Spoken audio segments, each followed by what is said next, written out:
In the sumptuous grand ballroom of the Plaza Hotel in New York City, the baccarat crystal chandeliers refracted a light that was as blinding as it was freezing. The air was a cacophonous blend of expensive seafood, heavy designer perfume, and the incessant hum of high society chatter. I, Isabella Thornton, dressed in an elegant but understated cocktail dress, stood silently near the head table. My gaze, however, inevitably drifted to my mother. Today, she had worn that dark burgundy cardigan she kept hidden in the back of her closet, the one she considered her absolute best and most festive garment. The cuffs, slightly faded from years of washing, betrayed its age.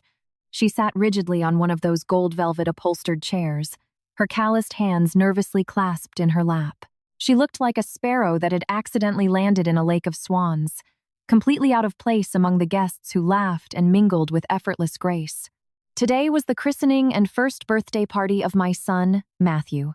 It was also the first major social event for my husband, Jason Miller, since his recent corporate promotion, and the culmination of my 3 years playing the role of the perfect, unassuming wife and mother.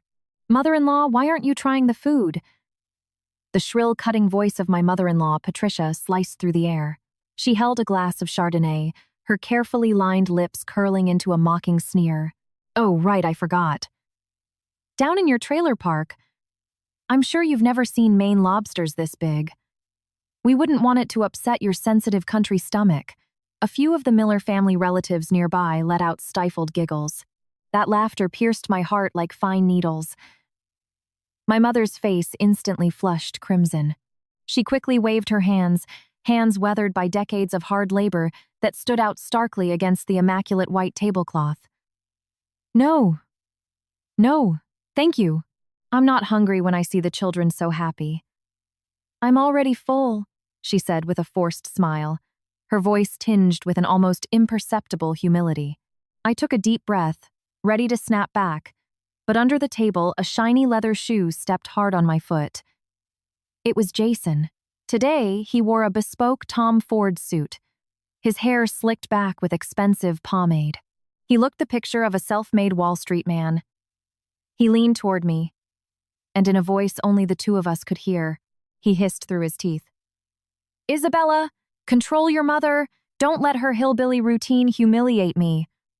All my business partners are here. Humiliate him."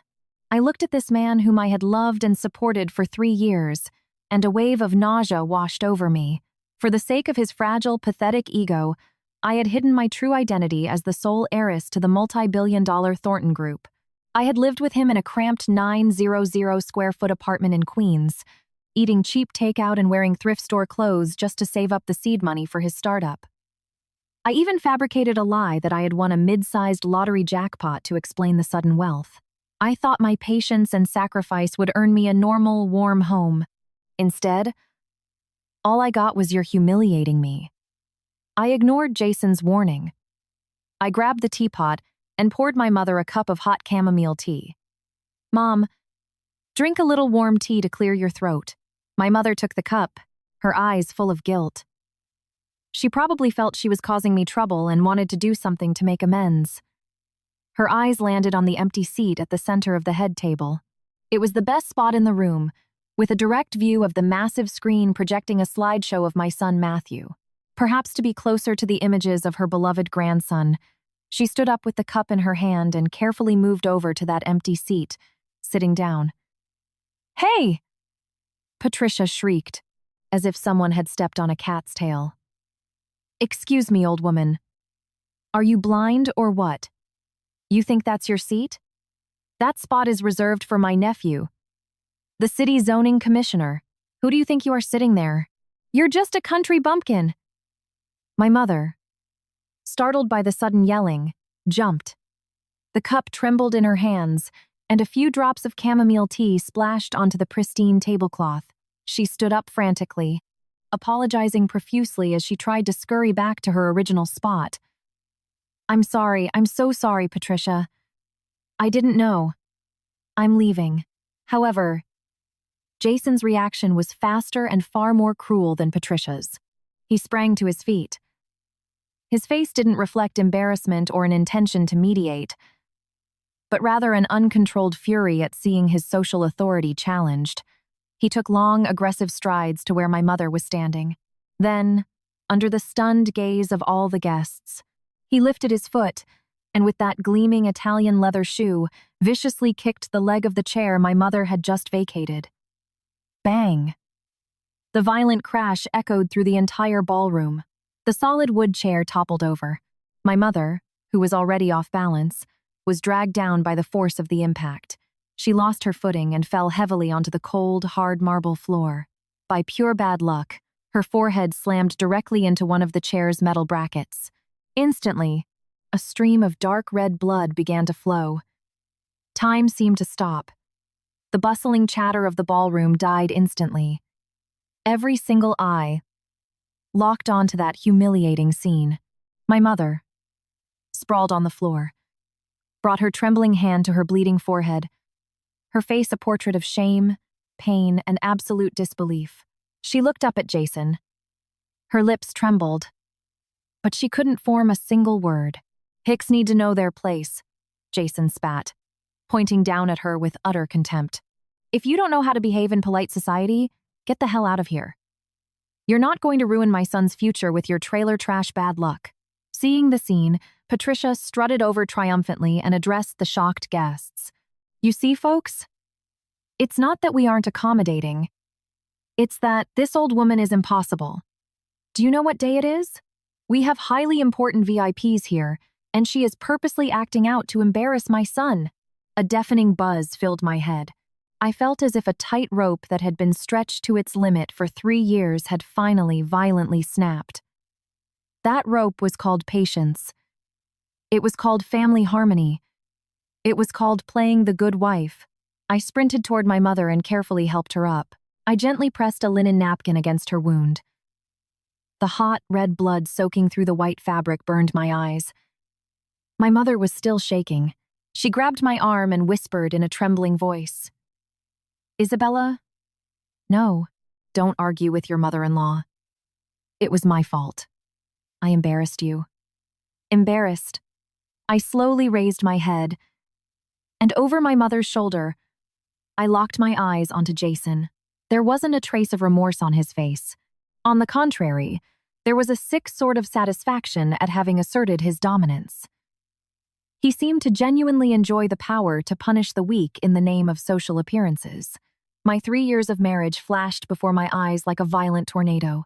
Patricia throwing the homemade meals I cooked straight into the trash because they weren't gourmet enough. Jason coming home drunk from business dinners, vomiting all over me, and then blaming me for not having his hangover cure ready.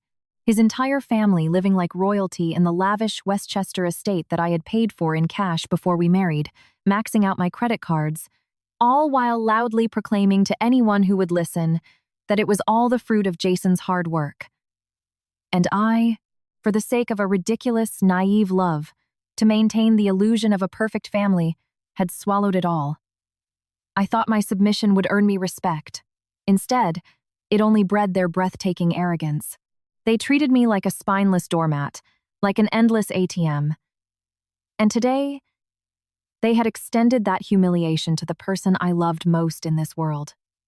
My mother. I stood up slowly, shielding my trembling mother behind me.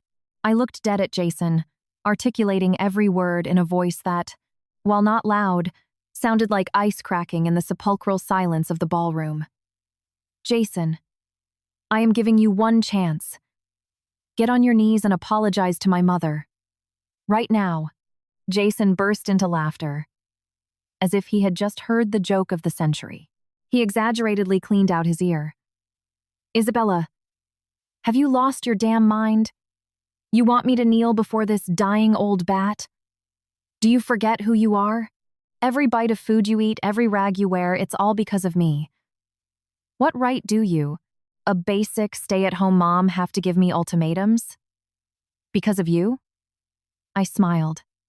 A smile devoid of any warmth.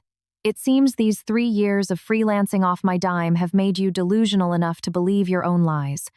Before anyone could react, I moved. I took one step forward, raised my right hand without a shred of hesitation, and with the entire force of my body, slapped him across the face. Smack! The sharp, resounding crack echoed off the ballroom walls. Jason stumbled backward, half his face instantly turning a violent, swollen red. He clutched his cheek, his eyes wide with a mix of utter disbelief and mounting fury. "You dare hit me?" "Hit you?" I shook my tingling hand and glared at him with absolute frost. "That's just the appetizer, Jason. Starting today, every cent you've leached off me, every square foot of the house you've enjoyed, every ounce of prestige you've flaunted, I will make you vomit it all back up." With interest, the ballroom erupted into a frenzy of whispers. Patricia shrieked and lunged as if to attack me, but froze dead in her tracks, paralyzed by my icy glare.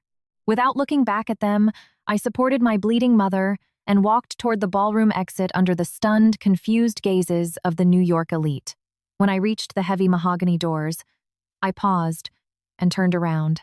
My eyes swept over the dumbfounded mother and son, and I calmly announced to the room, "Oh, I almost forgot. Every single expense for this christening will be charged to the personal account of Mr. Jason Miller. Bon appetit." With that, I didn't linger another second. I pushed open the heavy doors and left the circus behind, along with the 3 years of marriage that had just been shattered by a single kick. In the ER corridor of Mount Sinai Hospital, the smell of antiseptic was sharp and cold. My mother lay on a gurney, 3 stitches in her forehead covered by a white gauze pad that made her weathered face look even more frail. Her eyes were closed, dried tears crusted at the corners, and she murmured to herself, "Isabella, don't be impulsive. Couples fight during the day and make up at night on the pillow." I felt an invisible hand crush my chest until I couldn't breathe. Even in this moment, my mother, who had been nothing but kind her entire life, was only thinking about the harmony of my marriage, about not causing me trouble. But that exact kindness was what Jason and his family viewed as a weakness they could trample at will. I took her cold hand and whispered, "Mom, don't talk. Just rest. From today on, I will never let anyone hurt you again." I had barely finished speaking when the ER automatic doors burst open. Jason, followed by his entire family, stormed into the waiting area. Leading the pack was Patricia, her face twisted in rage. The bright red imprint of my 5 fingers was still visibly glowing on Jason's cheek, which, rather than making him look pitiful, just made him look unhinged. "Isabella, you crazy bitch. So you hide in a hospital?" Jason roared the second he walked in, practically spitting. "Do you know that because of your little stunt, the merger with the Evans Group just fell through? You ruined my career. You are going to march right back to the hotel, get on your knees, and beg for forgiveness from every single guest." Behind him, his younger sister, Sarah, crossed her arms and added with a sneer, "Yeah, sister-in-law, what is wrong with your head? My brother works his ass off to provide for you. So what if my mom gave yours a piece of her mind? Did you have to throw a hysterical fit in front of half of Manhattan? Besides, my mom was right. A country hick has no business sitting at the head table." I looked coldly at this family of grotesque caricatures. Not a single word of concern for my mother's bleeding head. Not a single ounce of remorse. Instead, they came to blame me, acting as if I were the criminal, as if the fault wasn't theirs, but mine, for shattering the comfortable peace they enjoyed at my absolute expense. Beg for forgiveness? I stood up and yanked the privacy curtain around the gurney closed, shielding my mother from their toxic presence. I didn't want her seeing those faces or hearing their filth. "Sure. Jason," I said smoothly, "right now, you kneel in front of this curtain, apologize to my mother 3 times saying, 'Mom, I'm a monster and I'm sorry.' And then we can talk about your precious future. In your dreams." Jason trembled with rage, pointing a finger an inch from my nose. "Isabella, don't push your luck. I am the man of the house. If I tell you to go east, you don't look west. If you don't apologize today, I want a divorce." Divorce. Hearing that word, Patricia perked up. She stepped forward and shrieked. Yes, divorce. I've been sick of you for years. Always walking around with that funeral face, acting like the Miller family owes you something. Good riddance. My son is a highly successful executive. Any woman in the city would kill to be with him. The new intern at the office, Chloe? She's gorgeous, smart, and 100 times better than a piece of dead wood like you. I knew about this, Chloe. A young, overly eager gold digger who constantly fluttered her eyelashes and told Jason what an incredible visionary boss he was. So, they already had a backup plan. I looked at Jason.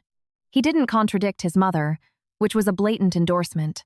My heart plunged into an abyss of ice. My 3 years of patience, in my husband's eyes, were nothing more than the labor of a replaceable maid. My home was just old furniture to be tossed out once he reached the top. Good. Very good. Suddenly, I felt incredibly light, as if a massive boulder had been lifted off my shoulders. I stopped trying to reason, stopped hoping their conscience would magically awaken. Logic is useless against parasites. I looked at them calmly, as if observing circus clowns. Then, I pulled out my phone right in front of them. It was an older model, one I used specifically to maintain my facade of a middle-class housewife. In my contacts, I scrolled to a number I hadn't dialed in 3 years, a contact saved under a single word. Sterling. The phone rang exactly once before it was picked up. Miss. On the other end, a serene, deeply respectful, aristocratic male voice. It was Mr. Sterling, the chief manager of the Thornton estate, and my late father's most trusted confidant. Hearing the formal title, Jason scoffed loudly. Wow. Really leaning into the role play, huh? What are you playing, the rich heiress? Gonna call your scrap metal collecting dad to come beat me up? I ignored his sarcasm and spoke into the phone with a cold, absolute authority that even surprised me. Sterling. It's Isabella. There was a half-second of silence. Then Sterling's voice shifted into a tone of profound relief mixed with sharp attention. Miss Thornton, you've finally reached out. Your father's estate. We'll discuss the estate later. I interrupted smoothly. I need you to execute 2 directives immediately. First, instantly freeze every single credit card, debit card, and line of credit associated with Jason Miller that is under my name or the LLC's name. Second, deploy the elite legal team from Thornton Group. Have them meet me at the Mount Sinai Hospital ER right now. I am getting a divorce. My voice wasn't loud, but in the quiet of the emergency room, every syllable dropped like an anvil. The mocking smirk on Jason's face froze. He might not have understood Thornton Group, but he definitely understood freeze cards and divorce. Isabella, what the hell kind of game are you playing? He took a step forward, trying to snatch the phone from my hand. Where are you going to get money for an elite legal team? Have you been hiding money from me? I stepped back, easily dodging him, and continued into the phone. Furthermore, Sterling, audit the entire expense of the christening Jason hosted today at the Plaza Hotel. Notify the Plaza's management that the bill is to be settled personally and exclusively by Mr. Baldas. Jason Miller. If he cannot pay, they are to enforce their standard legal protocols. Understood, Miss Thornton. Executing immediately. Sterling's efficiency was legendary. I hung up the phone and looked up, meeting Jason's eyes, which were now swirling with confusion and a rising panic. Isabella Thornton, what the hell are you plotting? Patricia also sensed the shift in the atmosphere. She yelled with a mix of fury and sudden fear. What are you doing? I looked at them and smiled a smile made of liquid nitrogen. Didn't you want a divorce? Didn't you say I wasn't worthy of your illustrious Miller family? Perfect. But before we sign the papers, we are going to settle accounts. I pointed a manicured finger directly at Jason's chest and enunciated clearly. You were right about one thing. Someone in this family is going to walk away with nothing but the clothes on their back. But that person won't be me. My words landed like a bomb, Jason's face went from flush red to blue, and from blue to a sickly white. He seemed to have remembered something, but he didn't dare believe it. Right at that exact second, his phone began to vibrate violently. He pulled it out with trembling hands. The screen of his brand new iPhone lit up with rapid-fire push notifications from American Express, Chase, and Citibank. Each chime was a hammer striking his shattered nerves. Dear customer, your platinum card ending in 0372 has been suspended at the request of the primary account holder. Access to the checking account ending in 8841 has been revoked. He swiped down the screen, his fingers shaking uncontrollably, his face turning the color of ash. Those cards were the absolute source of his confidence. His swagger, his ability to play the big shot. He had always assumed the money came from my lottery winnings, a bottomless fund he could drain at will. It never occurred to him that his power was entirely illusory. With a single phone call, I had stripped him back to his factory settings. Isabella, what did you do? He looked up, his voice cracking with a terror he didn't want to admit. I looked at him with utter indifference, offering zero explanation. What are you scared of, bro? Sarah chimed in, too stupid to grasp the severity of the situation. It's just a few credit cards. I'm sure my sister-in-law is just trying to scare us. You're the VP of a tech firm. You make 6 figures. Why do you care about her little bit of money? Patricia immediately regained her footing at her daughter's words. She puffed out her chest. Exactly. My son has talent and he earns his own money, unlike some people who only know how to play dirty tricks. Jason, ignore her. Let's go. Let her go crazy in here by herself. She grabbed Jason's arm and yanked him toward the exit. Jason, walking like an automaton whose soul had just been extracted, let himself be led. At the ER doors, he turned back and shot me a venomous glare. Isabella, you'll see. This divorce is happening, and I'll make sure you don't get a single dime. I watched their retreating backs, a mocking smirk playing on my lips. Make sure I don't get a single dime, Jason? Soon you'll realize you can't even afford to save yourself. Half an hour later, after ensuring my mother was resting comfortably under mild sedation, my phone rang. It was Sterling. Miss, it is done. The Plaza Hotel management has been notified. The total cost of the banquet, $205,000, will be billed exclusively to Mr. Jason Miller's personal accounts. Furthermore, the head of our elite litigation team, Attorney Harrison, is waiting for you in the lobby. Good. Thank you, Sterling. I hung up, smoothed out my dress, and took the elevator down. In the grand lobby of Mount Sinai, I met Attorney Harrison. He was a man in his late 40s, wearing gold-rimmed glasses and an impeccable Brioni suit that practically screamed ruthless efficiency. Seeing me, he offered a deep, respectful nod. Miss Thornton. Mr. Harrison, thank you for getting here so quickly. I got straight to the point. I want a divorce, and I want Jason Miller to leave this marriage with absolutely nothing. Furthermore, I want to claw back every single investment I have made in this fraud of a marriage over the last 3 years, including, but not limited to, the real estate, the vehicles, the corporate shares, and every penny of discretionary spending he and his parasite family have burned through. Can it be done? Harrison adjusted his glasses. A sharp, predatory gleam flashed in his eyes. Miss Thornton, please do not worry. The ironclad prenuptial agreement we drafted for you 3 years ago is entirely legally binding and airtight. As for the financial gifts derived from your personal estate during the marriage, we have a meticulously documented paper trail of every transaction and fiduciary trust agreement. If Mr.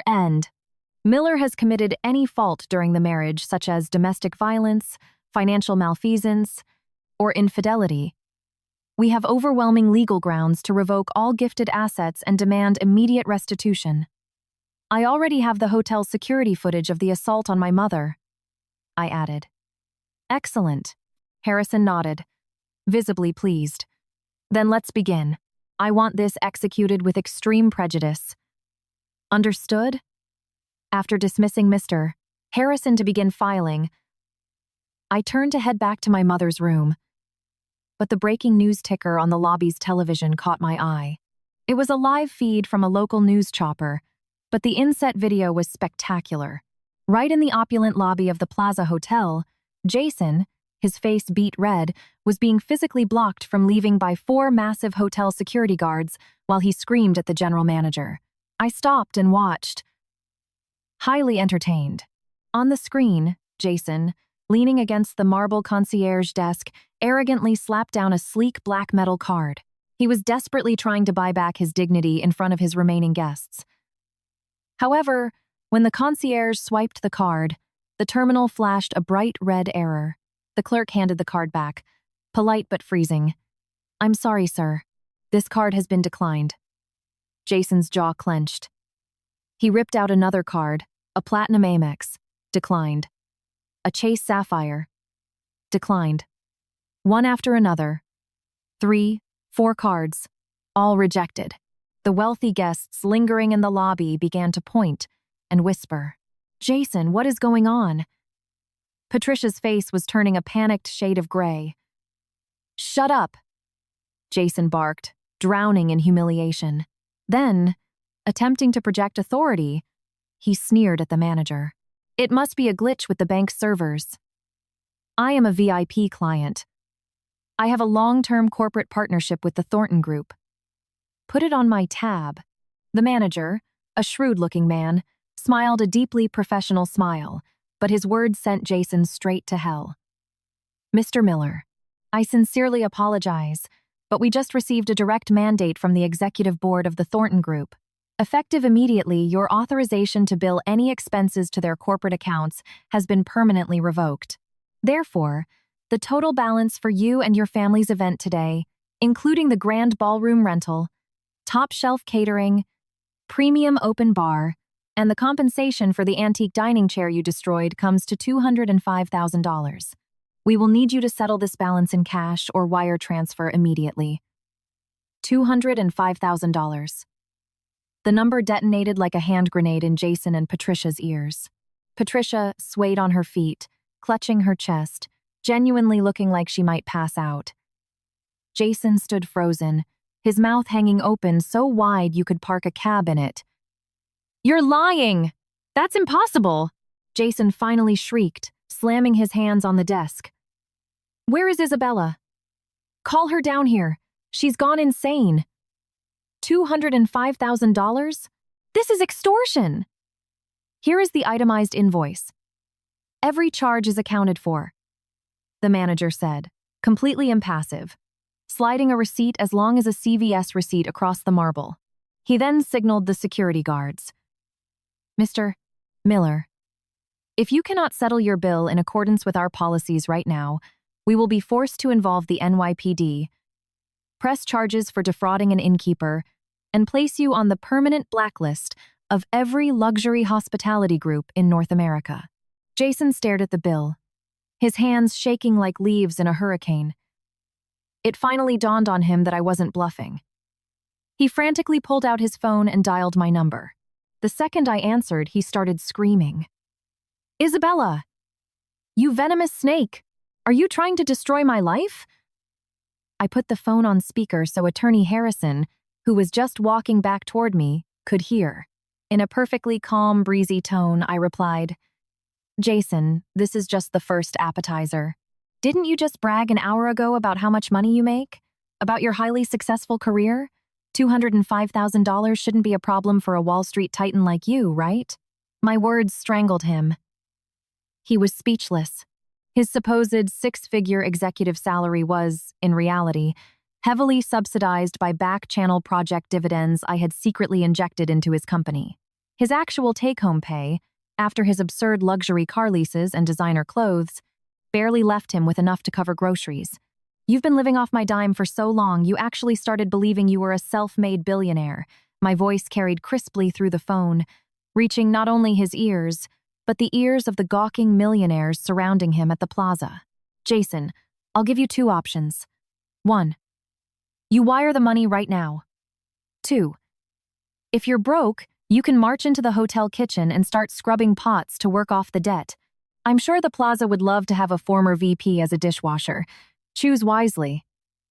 With that, I hung up. On the TV screen, Jason's face had turned a deep, bruised plum. The two massive security guards politely escorted him to a holding room. Patricia had collapsed onto the lobby floor, slapping her thighs and wailing dramatically. Sarah was cowering in the corner, looking terrified. The formerly arrogant Miller family had been reduced to a pathetic comedy troupe performing in the city's most luxurious lobby. And this was only the beginning. I spent the afternoon at the hospital with my mother. Once she was calm and deeply asleep under the IV drip, I dragged my exhausted body out of the room. Attorney Harrison had already initiated the divorce filings and asset freezes.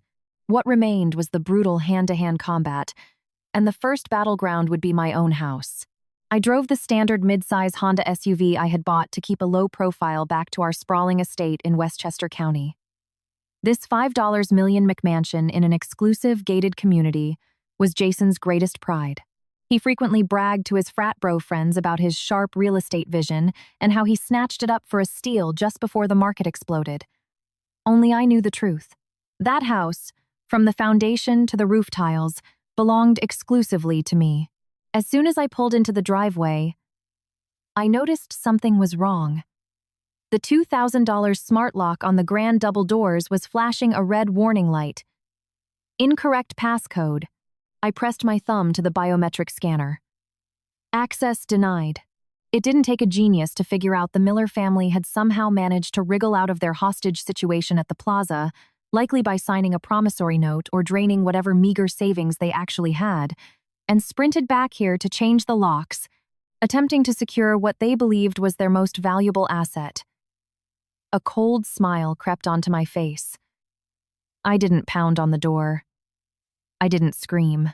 I simply stepped back, pulled out my phone, and made 2 calls. The first was to the premier emergency locksmith in the tri-state area. "Hello, Mr. Allen. This is Isabella Thornton. Address is 12 Kings Estate Drive, Westchester. A hostile party has maliciously altered my locks.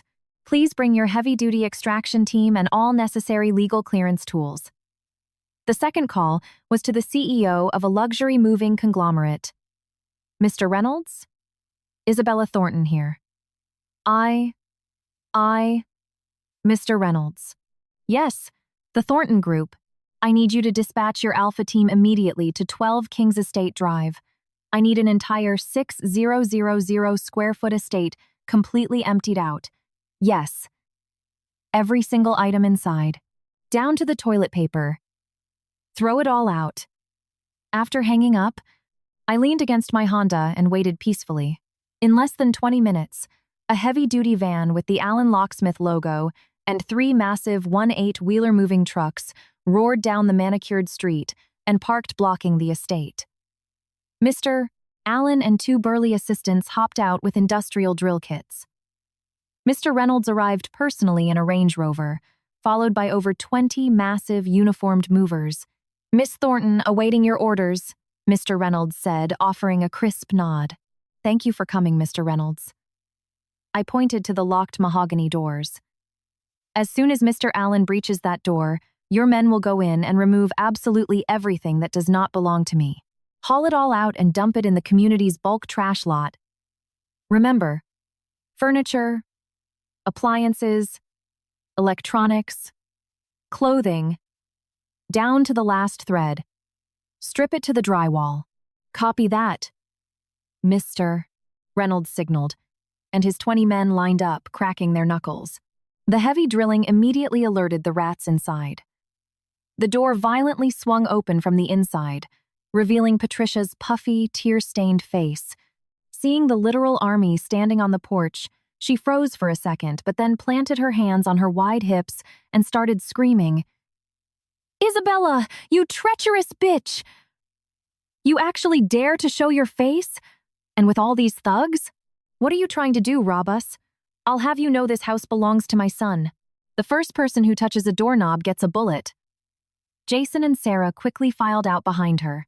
Jason's face was still a mosaic of rage and humiliation, but a new, desperate light of defiance burned in his eyes. He probably thought that as long as he physically occupied the castle, he still had leverage to negotiate. "Sister-in-law, you're crossing the line," Sarah snapped at me. "This deed is in my brother's name. What you're doing is breaking and entering. We are calling the cops to have you arrested." Calling the cops? I smiled like she had just told me a delightful joke. I completely ignored their barking and waved my hand at Mr. Allen. Like a true professional, he fired up a heavy-duty reciprocating saw and began slicing right through the deadbolt. "What are you doing? Get away from my door! This is an outrage!" Patricia shrieked. Seeing her fortress being breached, she lunged like an enraged hippo to tackle the locksmith. Before she could even get within 3 feet, 2 of the massive movers caught her by the arms. Her 200-pound frame was suspended in the air like a toddler in the hands of these giants. She could only kick the air and squeal as if she were being led to a slaughterhouse. "Isabella, this is highly illegal. I'm suing you into the ground," Jason roared, his veins popping. I slowly unzipped my designer handbag, pulled out a thick legal dossier, walked right up to him, and slapped it directly against his chest. The sharp edge of the paper grazed his cheek, leaving a faint paper cut.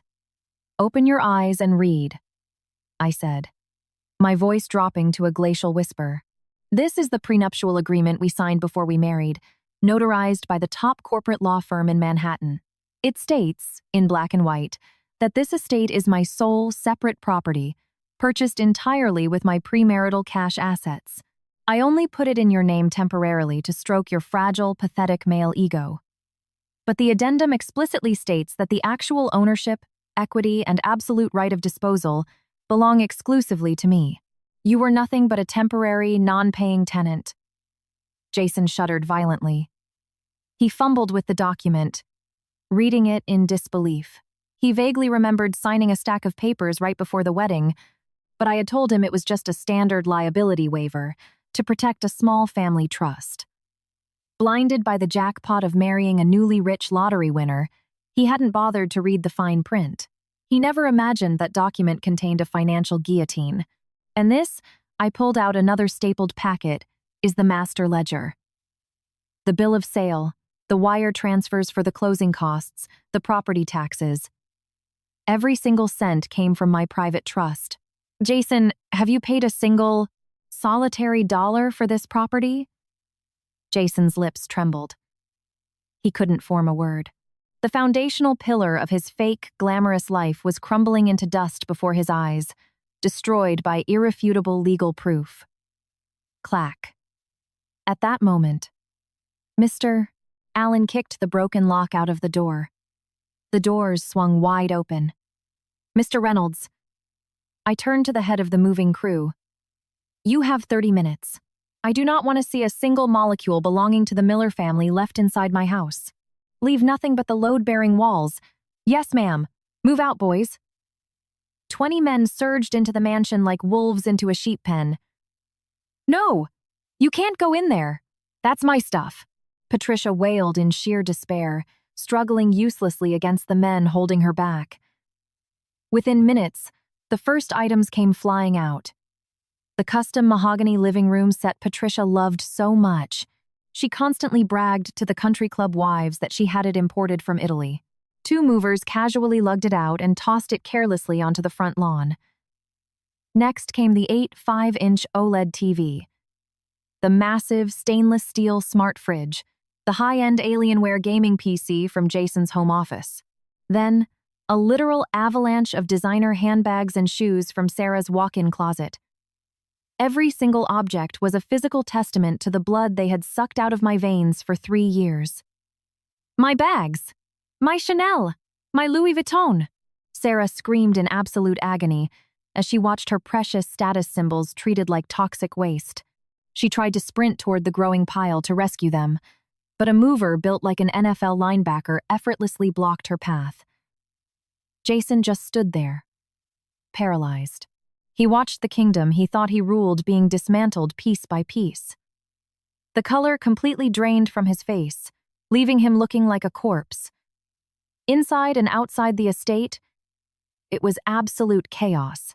The moving crew was terrifyingly efficient, operating like a tactical military unit.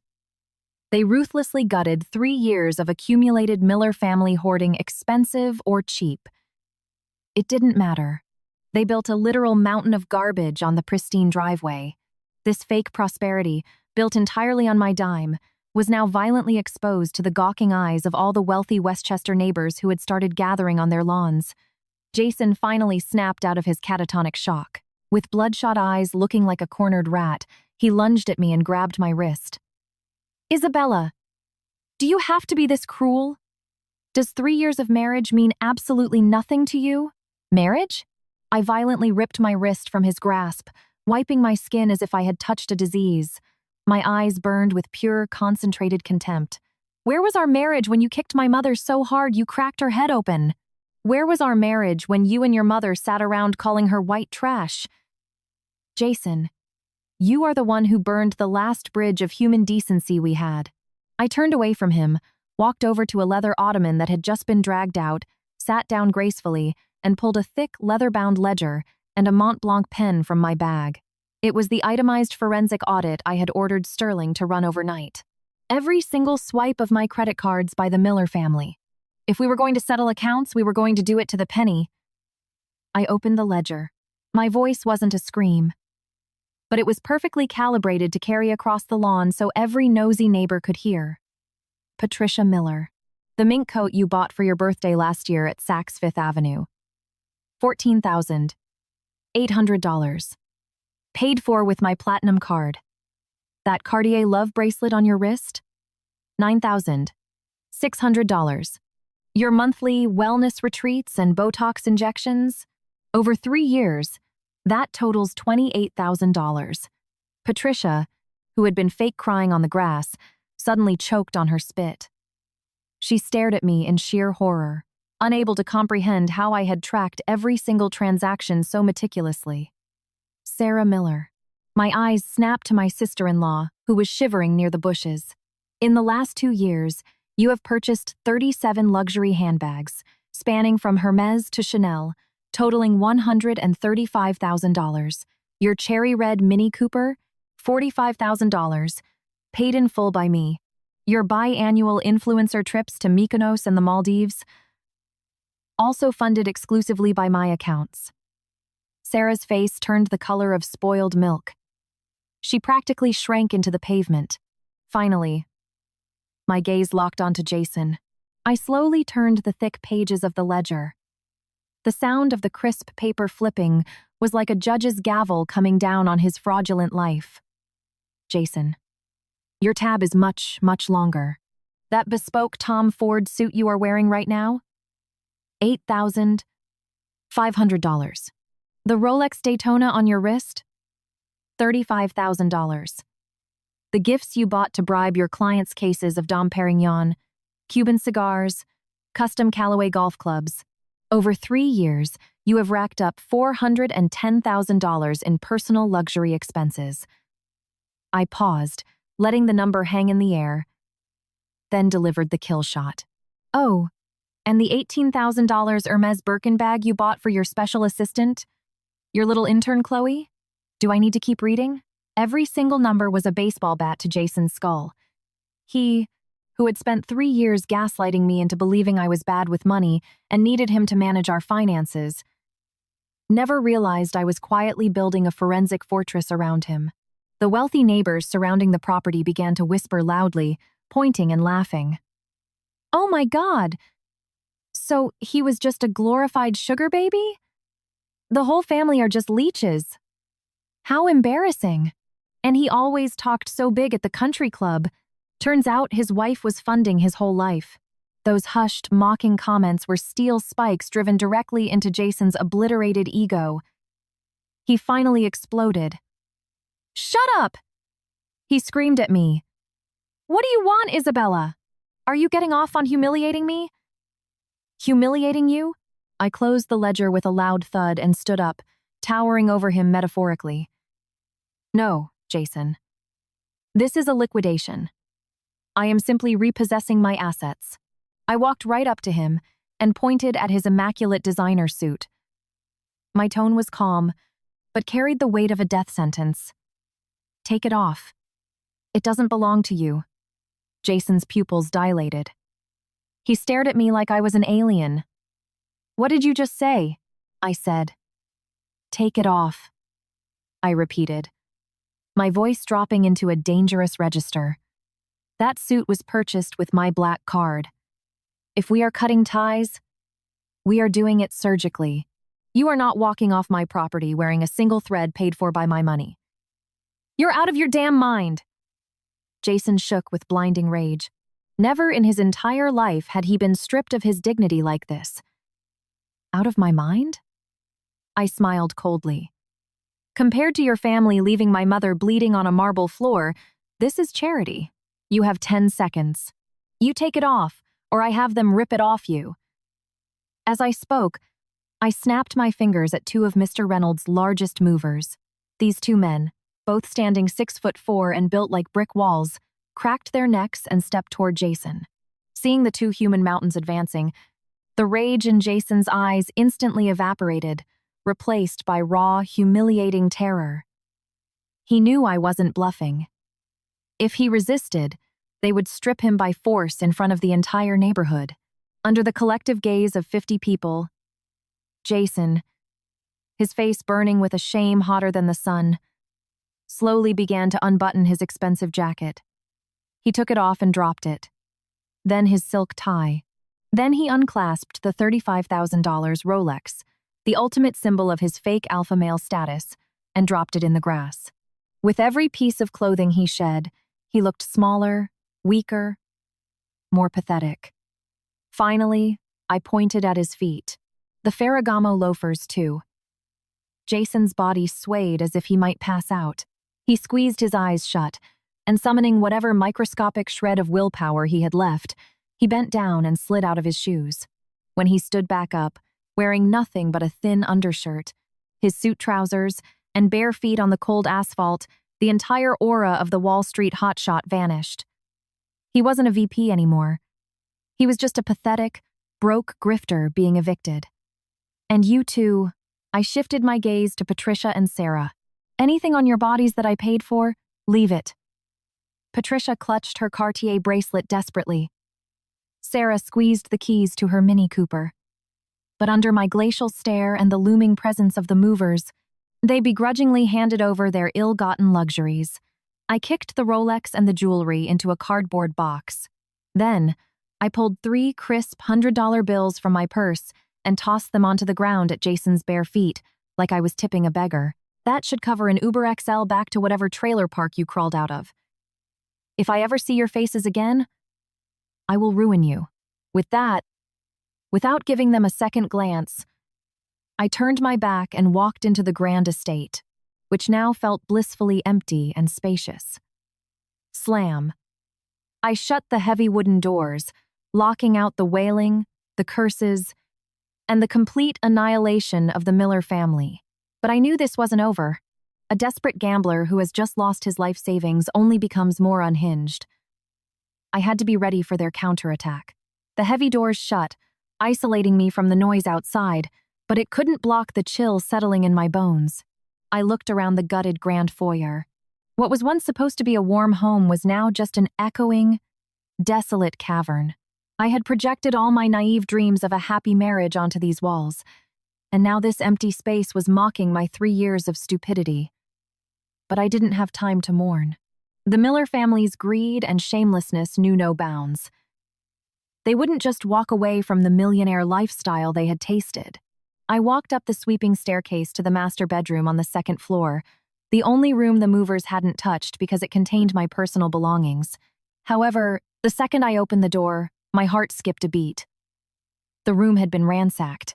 The custom closet doors were thrown wide open, my clothes scattered across the hardwood. My velvet jewelry box on the vanity was pried open and completely empty. Several limited edition designer watches I kept in my nightstand were gone. Sarah. During the chaos downstairs, while everyone's attention was focused on Jason being stripped and Patricia screaming, that little rat who I had always treated like an immature younger sister, had sneaked upstairs for one final, desperate looting run. I immediately walked to the window. A second later, I spotted her. She was scurrying down the tree-lined path toward the community's rear pedestrian exit, a massive black duffel bag slung over her shoulder, her head ducked down.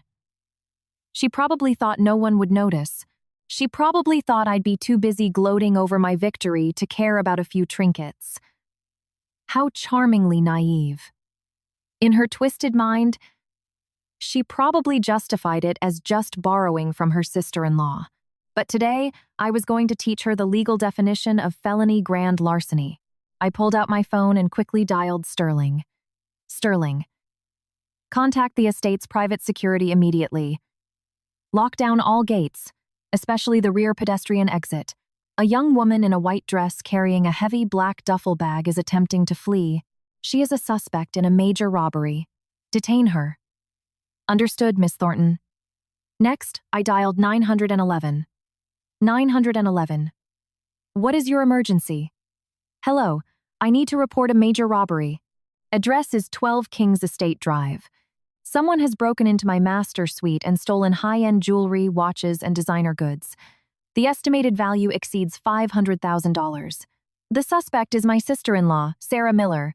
I made sure to heavily emphasize the words, sister-in-law. After making the calls, I straightened my posture, walked calmly down the stairs, and opened the front doors again.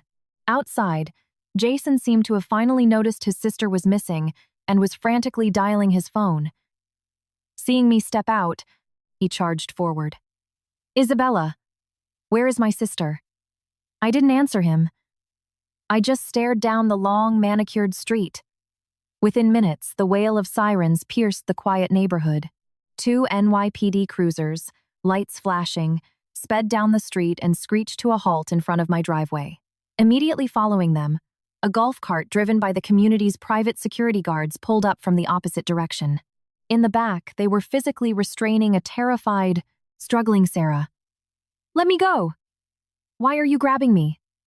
My brother is married to Isabella. So what if I took some of my sister-in-law's old stuff? It stays in the family. Sarah was screaming, looking utterly ridiculous with the massive, bulging duffel bag strapped to her. A veteran police officer stepped out of the cruiser.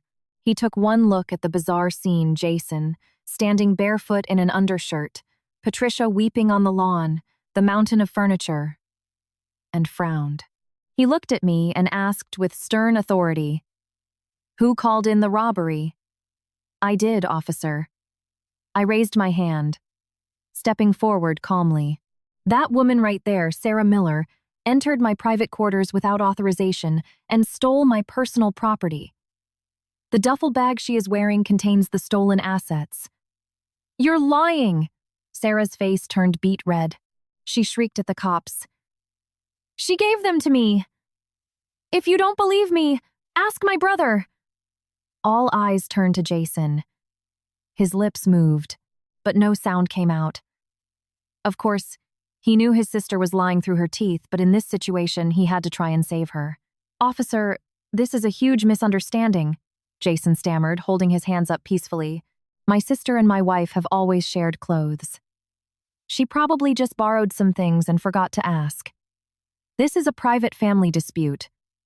There's no need for the police. Family dispute? I laughed a frigid, hollow laugh and turned to the officer. Officer, the law draws a very clear line between sharing clothes and felony theft. Sarah Miller is 24 years old. She is legally an adult. According to my initial inventory, the value of the items in that bag exceeds $500,000. Under New York State penal law, the theft of property exceeding $50,000 is grand larceny in the second degree. It is a Class C felony carrying up to 15 years in state prison. With every word I spoke, Sarah's face drained of blood until she looked like a ghost. When she heard 15 years in state prison, her knees buckled and she collapsed against the security guard. Patricia was equally terrified. She scrambled across the lawn, threw herself at my feet, and started wailing hysterically. Isabella! My sweet girl! You can't be this evil. Sarah is just a dumb kid. She made a stupid mistake. She's your sister. How can you send her to prison? Forgive her just this once. I beg you. I'll be your servant. She actually started banging her forehead against the asphalt. If I had seen this pathetic display a week ago, I might have softened. Now, I only felt profound disgust. I stepped back, avoiding her grabbing hands, and looked down at her red, scraped forehead with zero compassion. Save the theatrics, Patricia. It's too late for begging. Sarah is an adult. She needs to face the consequences of her greed. Today, she steals $500,000. Tomorrow, she might kill someone for a payout. By sending her to prison, I'm not ruining her life. I'm teaching her how to be a civilized human being. I turned back to the cop, completely ignoring Patricia's shrieks. Officer, I request that the contents of that bag be officially inventoried and valued on the record, and that you press formal charges immediately. Here is my ID and a digital file containing the purchase receipts and certificates of authenticity for every item stolen. I handed him a tablet Sterling's team had prepared. The officer reviewed the bulletproof documentation, looked at the sobbing Sarah, and nodded officially. All right. That's enough of a scene. Sarah Miller, you are under arrest on suspicion of grand larceny. You have the right to remain silent. Two young officers grabbed her arms, spun her around, and locked cold steel handcuffs onto her wrists. No! I don't want to go. Jason! Mom! Save me! Sarah completely broke down, thrashing and screaming hysterically. Jason tried to lunge forward to intervene, but the veteran cop put a hand on his taser and barked, "Step back, sir. Interfere with an arrest and you'll be riding in the back with her." Seeing her precious daughter shoved into the back of a police cruiser, Patricia finally fainted for real, hitting the grass hard. Jason stood there, absolutely frozen like a statue, watching the flashing red and blue lights drive away, taking his only sister and the very last shred of the Miller family's dignity with them. I watched it all with dead eyes. I wanted them to learn a brutal, unforgettable lesson. My money is yours only when I give it to you. If I don't give it to you, you don't get to take it. After the circus with Sarah concluded, night fell over the estate. Jason and an unconscious Patricia were eventually hauled away in an ambulance called by a pitying neighbor. The mountain of garbage on the driveway was hauled to the dump by the estate's sanitation crew. The world finally went quiet. I spent the night alone in the empty mega mansion. The next morning, I didn't go to the hospital. Sterling had already arranged a private security detail and the best private nurses in Manhattan for my mother. Instead, I put on a razor-sharp Tom Ford pantsuit, applied a flawless coat of red lipstick, and drove to a place that felt both deeply familiar and entirely alien. Apex Tech Solutions. This company was Jason's crown jewel. In just 3 years, he had skyrocketed from a nameless mid-level manager to executive vice president, commanding real power and a massive salary. Everyone in his circle called him a prodigy, a visionary tech leader. Only I knew that this prodigy was nothing but a hollow balloon I had artificially inflated with endless streams of my capital. Apex Tech Solutions was saved from bankruptcy 3 years ago by an anonymous $5 million Series A injection. That injection came from an offshore venture capital firm that I fully controlled. The CEO, Ian, was an old college friend of mine, brilliant, but broke. My only condition for saving his company was that he promote Jason, give him all the best clients, and install him in the C-suite as fast as possible. I did all of this simply to satisfy Jason's pathetic masculine vanity, to make him feel like he was an equal to the lottery winner he married. I naively believed that if he felt successful, we would have a peaceful, equal marriage. Looking back, it was nauseating. I had built the throne he sat on, and I had handed him the sword he used to stab me in the back. Today, I was here to burn the throne to ashes. I walked into the sleek, glass-walled lobby of Apex Tech. The receptionist saw me and politely stood up. "Good morning. Who are you here to see?" "I'm here to see the CEO, Ian." "Do you have an appointment?" "Tell him Isabella Thornton of the Thornton Group is here." Hearing the name Thornton Group, the receptionist blinked, looking slightly intimidated, and quickly dialed the executive extension. A few seconds later, her posture went rigid. "Miss Thornton, the CEO says you should head straight up to the executive boardroom on the top floor." I nodded and stepped into the private elevator. Walking down the plush, carpeted hallway, employees shot me curious glances, wondering who this woman with the terrifying aura was. When I pushed open the frosted glass doors of the boardroom, all the top executives, including Jason, were already seated around the massive mahogany table. Ian, my old friend, stood up from the head of the table. His expression was a complex mix of deep respect and heavy guilt. "Isabella, you came, Ian. It's been a while." I offered a microscopic smile. Jason, upon seeing me, violently pushed his ergonomic chair back and jumped up as if a grenade had been tossed into his lap. He pointed a shaking finger at me. "Isabella, what the hell are you doing here? This is a corporate boardroom, not a place for your hysterical tantrums." He probably thought I was here to scream at him in front of his colleagues like a scorned housewife. I completely ignored him. I walked past him, my heels clicking sharply against the floor, and stopped right next to the CEO's chair at the head of the table. Ian smartly stepped aside, offering me the seat of power. I swept my gaze over the bewildered executives, finally locking eyes with Jason. I spoke slowly, letting the silence amplify my words. "Jason, perhaps you weren't aware, but the majority shareholder of this company is me." My words dropped like a nuke in the center of the table. The executives gasped, looking from me to Jason. Jason's face turned a violent shade of purple. "You're lying. That's impossible. I know all the board members. You're not on the cap table." "Oh, really?" I gestured to Ian. Ian sighed, tapped a few keys on his laptop, and projected a heavily redacted SEC filing onto the massive 8.5-inch screen on the wall. It clearly showed the offshore VC firm holding 70% of Apex Tech's voting shares. The sole named beneficiary of that firm? Isabella Thornton. Jason stared at the massive screen, his eyes bulging out of his skull. He swayed on his feet, grabbing the edge of the table to keep from collapsing. His brilliant career, his untouchable status, his entire identity, it was all a Truman Show set, entirely directed and funded by his wife. "Isabella, why would you do this to me?" he rasped, his voice a pathetic mixture of profound resentment and total disbelief. "Why?" I stood up, leaned across the mahogany table, and looked down at him. "I gave you an empire. I gave you the best resources in the industry. I turned you from a nobody pushing papers into Mr. Vice President. I thought you would appreciate it. I thought you would be a partner. Instead, what did you do? You used the money I funneled into this company to buy designer bags for your intern mistress.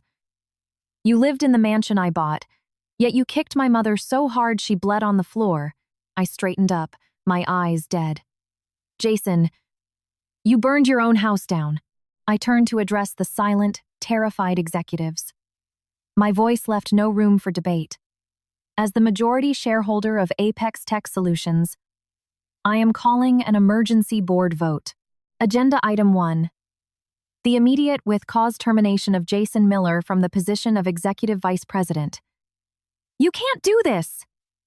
Jason shrieked hysterically. "I brought in the 3 biggest accounts this quarter. If you fire me, this company will hemorrhage money." "Hemorrhage money?" I laughed.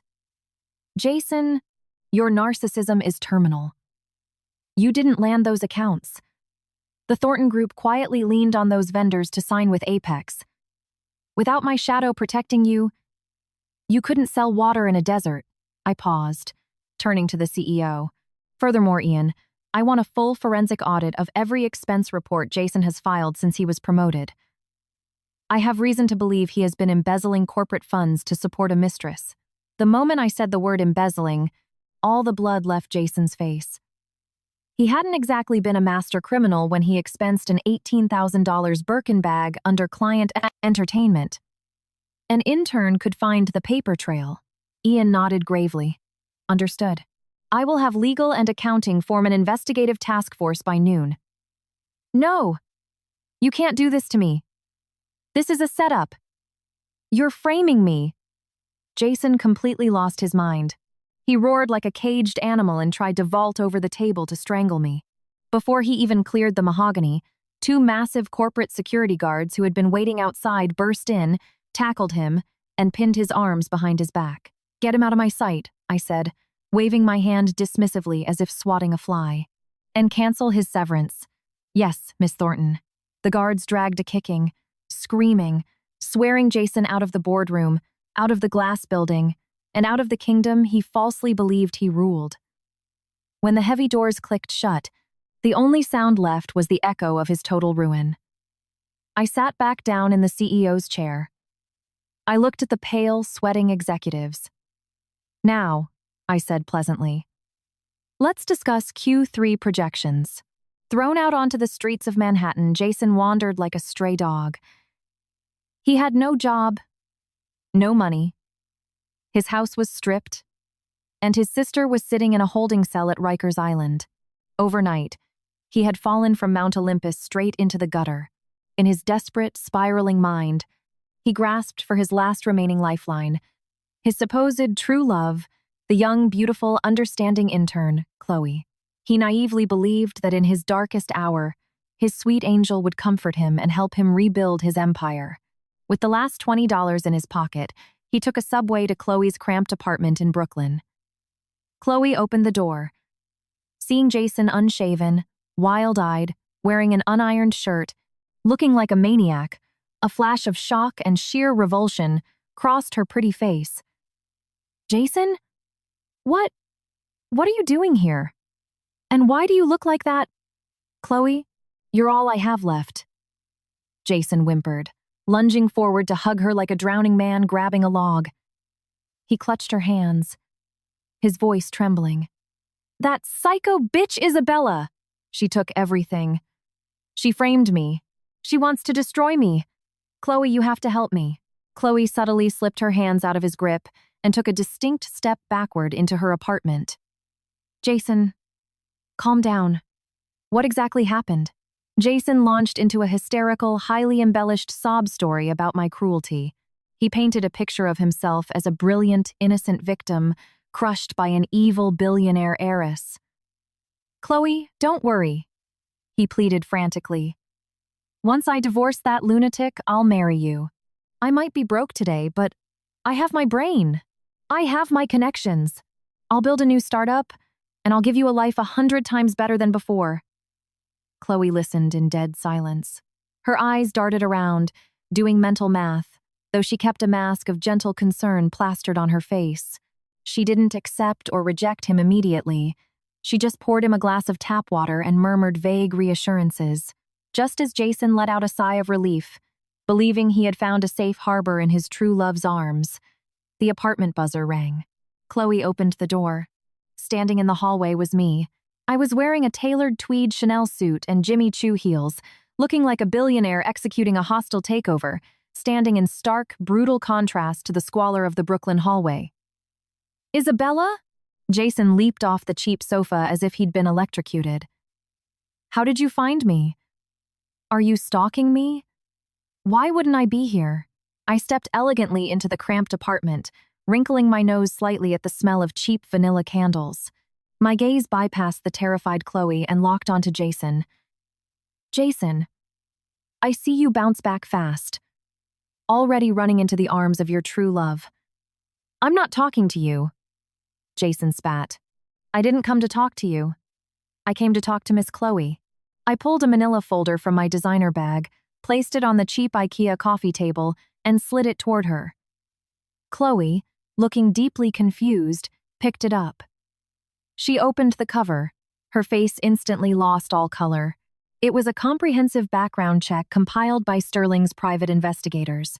It detailed how Chloe, originally born Crystal Barnes in a rural West Virginia mining town, had spent $40,000 on plastic surgery financed by a string of sugar daddies. It documented her forged Ivy League resume, her history of crashing high society charity galas, and her precise methodology for targeting gullible, mid-level executives like Jason.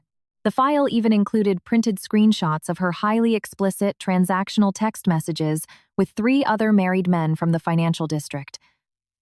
Miss Chloe, or should I say, Miss Crystal Barnes. I picked up the glass of water she had poured for Jason and took a slow sip.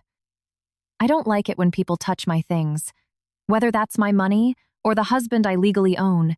Jason, bewildered, snatched the file from her hands. As he scanned the documents, especially the explicit photos of Chloe with a 6-0-year-old hedge fund manager taken just last week, his face contorted in agony. The pure, innocent angel he was willing to lose his family for was nothing but a highly trained, predatory gold digger. No. No. It's fake. It's Photoshop. She's framing me, Jason. Chloe panicked, trying to rip the file away from him. I ignored her screeching and looked at Jason. Oh, by the way, I forgot to mention that $18,000 Birkin bag you bought, Miss Barnes. The auditors confirmed it was purchased with Apex Tech corporate funds. The legal department has already forwarded the evidence to the district attorney. Jason, not only are you broke and homeless, you're about to be indicted for corporate fraud. Fraud. Jason froze. He thought he had buried that expense deep in the accounting software. He never thought I would tear the company down to find it. Isabella, you are a demon! He finally snapped completely. Directing all his violent hatred at me, he lunged forward, raising his fists to strike me. But before he could even close the distance, 2 massive, silent bodyguards who had been waiting in the hallway stepped inside, grabbed Jason by the throat, and slammed him face first into the hardwood floor. I walked over to where Jason was pinned, his face pressed against the dusty floorboards, contorted with rage and terror. I crouched down and whispered near his ear, "Did you really think she loved you? You absolute fool. She spread her legs for you because you were the VP. Because you had a black card. Now that you're a soon-to-be convicted felon with 0 net worth, you think she'd even spit on you if you were on fire?" I stood up, turned to Chloe, and smiled a deeply meaningful smile. Miss Barnes, you stand at a crossroads. You can choose to play the loyal girlfriend, stand by this broke, indebted criminal, and inevitably get dragged into his federal embezzlement investigation as an accessory. Or you can be a smart, practical girl, take a little severance package, and disappear to start a new life. Chloe was a professional survivor. She understood immediately. Her eyes darted frantically between Jason on the floor and me, but greed and self-preservation won instantly. She took a step toward me, adopting a submissive, eager smile. "Miss Thornton, what do you want me to do?" Very simple. I pulled a checkbook from my purse, wrote out a 6-figure sum, signed it, and held it out. Tell me absolutely everything you know about Jason Miller, especially if he has any hidden offshore accounts, crypto wallets I missed, or any other dirty corporate secrets that could add a few more years to his prison sentence. I'll tell you everything. I have his laptop password, Chloe said, her eyes practically turning into dollar signs as she snatched the check from my fingers, selling Jason out without a millisecond of hesitation. "You bitch! You traitor!" Jason screamed from the floor, spitting on the rug. His ultimate moral support, his fantasy true love, had sold him out for a piece of paper. I listened to Chloe sing like a canary, nodded in satisfaction, and walked out the door with my bodyguards, leaving the 2 parasites in the cramped apartment to tear each other apart in a screaming match of insults and accusations. Jason's world had collapsed, kicked out of the empire I built, betrayed by his mistress, and facing a federal indictment. However, when pushed into a corner, his mother, Patricia, resorted to the only tactic she knew: public hysteria. In her small-town mentality, if you were willing to throw away your dignity, roll on the ground, and scream bloody murder, you would attract public sympathy and force your opponent to surrender. It worked at the local Walmart. She naively assumed it would work in corporate Manhattan. The next morning, Patricia, flanked by a half-dozen trashy aunts and cousins she had bussed up from her hometown, staged a sit-in at the glass entrance of the Thornton Group skyscraper on Fifth Avenue. They unrolled poorly spray-painted bedsheets that read, "Evil billionaire wife destroys. Innocent husband. Thornton Group keeps son from his father." Justice for Jason. Patricia sat right on the cold concrete steps, slapping her thighs and wailing at the top of her lungs. Her booming voice quickly attracted a massive crowd of morning commuters and tourists. "Look at this! Everyone, look at this injustice!" She howled, snot and tears running down her face. "I raised a brilliant boy. He goes to college, builds a massive tech company, and marries this viper. Just because she inherited billions, she treats my son like a slave. At my grandson's first birthday, just because I gave her mother some polite advice, she assaulted my son in front of hundreds of people. She threw us out on the street, framed my poor daughter and put her in jail. And now she wants to send my innocent boy to federal prison.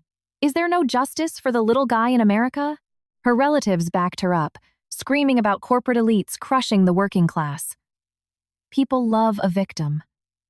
The crowd, ignorant of the truth, was easily swayed by the weeping old woman.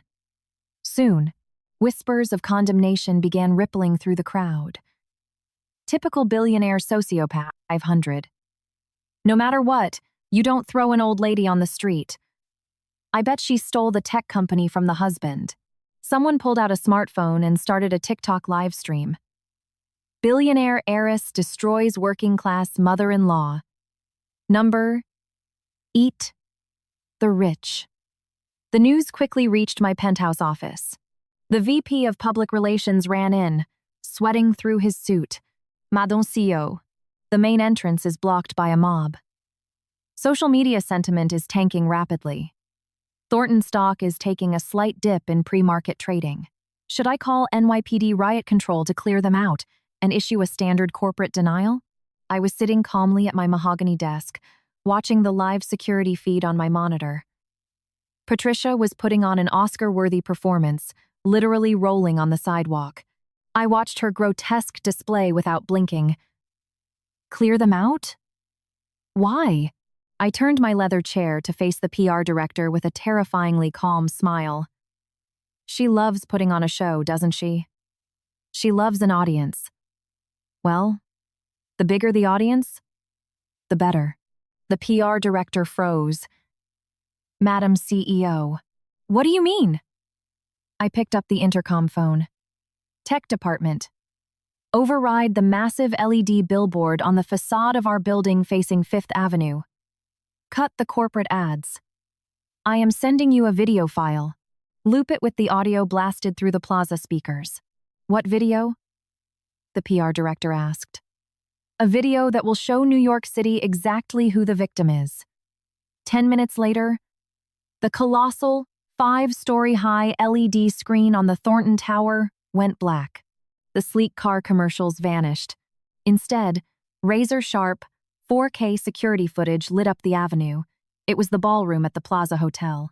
First, the audio boomed down the street. Patricia's shrill, mocking voice, insulting my mother's trailer park origins.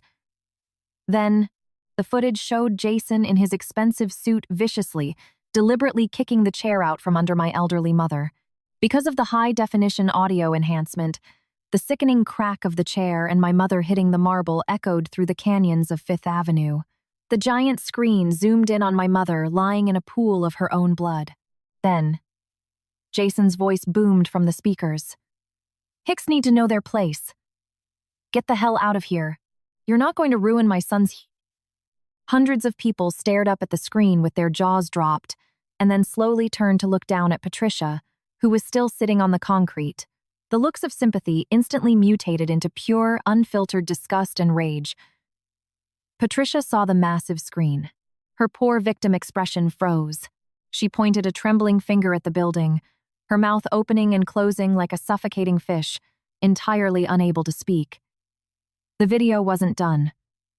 The scene cut to the Mount Sinai ER. It played Patricia's exact words. "My son is a highly successful executive." The new intern Chloe is gorgeous, smart, and 100 times better than a piece of dead wood like you. When the video finally faded, a single sentence appeared in massive white letters on the black screen. The truth cannot be indicted. The law cannot be extorted. The crowd exploded. Holy shit! The son kicked an old lady's head open? He's a violent psychopath, and this old hag is out here playing the victim? She tried to set him up with a young intern while his wife was paying for everything. Absolute trash. The mob mentality flipped 180 degrees in a millisecond. The enraged New Yorkers now turned their fury on Patricia. Someone threw a half-empty iced coffee. It splattered all over Patricia's coat. Then came a bagel, a crushed soda can, a barrage of spit and insults. Patricia and her Hick relatives, terrified by the violently hostile crowd, cowered together, covering their heads as they were pelted with garbage. Just then, 4 NYPD cruisers blared their sirens and pulled up to the curb. The officers, who had been briefed, pushed through the crowd and aggressively handcuffed Patricia and her relatives for inciting a riot, disturbing the peace, and creating a public hazard, throwing them into the back of the squad cars. From my penthouse window, I watched the garbage trucks arrive to clean up the mess. Patricia, you thought a public temper tantrum was your greatest weapon. You didn't realize that in this era, high-definition cameras and undeniable proof are my sharpest swords. You wanted to use public opinion to execute me, and I just used it to nail you to a cross of public humiliation for the entire world to see. Patricia was sentenced to 15 days in Rikers for the public disturbance, which bought me a brief window of silence. Jason, after losing his job, his house, his reputation, and his mistress, was hiding out in a cheap motel like a beaten rat. I thought he would surrender. I thought he would accept his fate and await his federal trial. But I underestimated the sheer, suicidal lunacy of a narcissist who has had his ego destroyed. He decided to play his final card. Our son, Matthew, according to the ironclad prenup, in the event of a divorce under fault conditions, I retained 100% sole physical and legal custody. But Jason didn't care about the law. To him, Matthew, his only male heir, was a poker chip to extort me. If he could somehow snatch custody, he could demand astronomical child support and use the boy to torture me for the next 18 years. One sunny afternoon, a crisis I hadn't prepared for struck. I was in the middle of a massive international video conference with European stakeholders. I had asked our trusted nanny, Mrs. Rose, to take Matthew to the private playground inside our secure estate community. I explicitly told her not to take her eyes off him for a microsecond. But halfway through the quarterly earnings report, my private cell phone started vibrating frantically. It was Mrs. Rose. A knot tightened in my gut. I muted my microphone and answered. On the other end, Mrs. Rose was hyperventilating, sobbing in sheer panic. Miss Isabella. Oh God. Something terrible happened. Mr. Miller. He took the boy. What? I shot up out of my chair. My blood turned to liquid nitrogen. Don't panic. Tell me exactly what happened. We were at the slide. I looked away to grab his juice box for 2 seconds. Mr. Miller just appeared out of the bushes, snatched Matthew, and sprinted. I tried to run after him, but he jumped into a waiting Uber and sped off. I forced my brain into hyperdrive. Jason didn't do this on impulse. He had a plan. He wouldn't physically hurt the child. Matthew was his only leverage. His goal was to force me to the negotiating table. Go back to the house, lock the doors, and wait for my call. Do not speak to anyone, I ordered the nanny. I immediately dialed Sterling. Sterling, Jason has abducted Matthew. Initiate Protocol Black. I want every private investigator, every contact at the NYPD, every traffic camera algorithm activated. I don't care what it costs. In 60 minutes, I need exact GPS coordinates for Jason Miller. Consider it done. Miss Thornton. I hung up, grabbed my blazer, and sprinted out of the boardroom, leaving the executives staring in stunned silence. As I stepped into the private elevator, my phone rang. It was Jason's number. I took a deep breath, burying my panic behind a wall of ice. Jason, do you want to die? If you want to see your son again, you'll shut your mouth and listen. Jason's voice sneered, dripping with a sick, triumphant arrogance. Jason, if you touch a single hair on his head, I swear to God I will dismantle you piece by piece. My voice lacked a single degree of warmth. Jason laughed a manic, unhinged cackle. Die? I have nothing left to lose, Isabella. What do I care about dying? I make the rules now. You have 2 hours. Wire $50 million to an offshore account I provide. Drop all federal fraud charges. Sign over half the company shares and the deed to the Westchester estate. If you don't, you will never see your precious son again. So, you've resorted to kidnapping for ransom. I haven't kidnapped anyone, Jason barked. I've already contacted my lawyers and the press. I'm going to tell the world that you are an absentee billionaire mother who neglects her child for corporate greed, and I am just a desperate, loving father trying to rescue my son from a toxic home. Judges care about proof, but they also care about public opinion. The press will eat you alive. Guess who gets full custody then?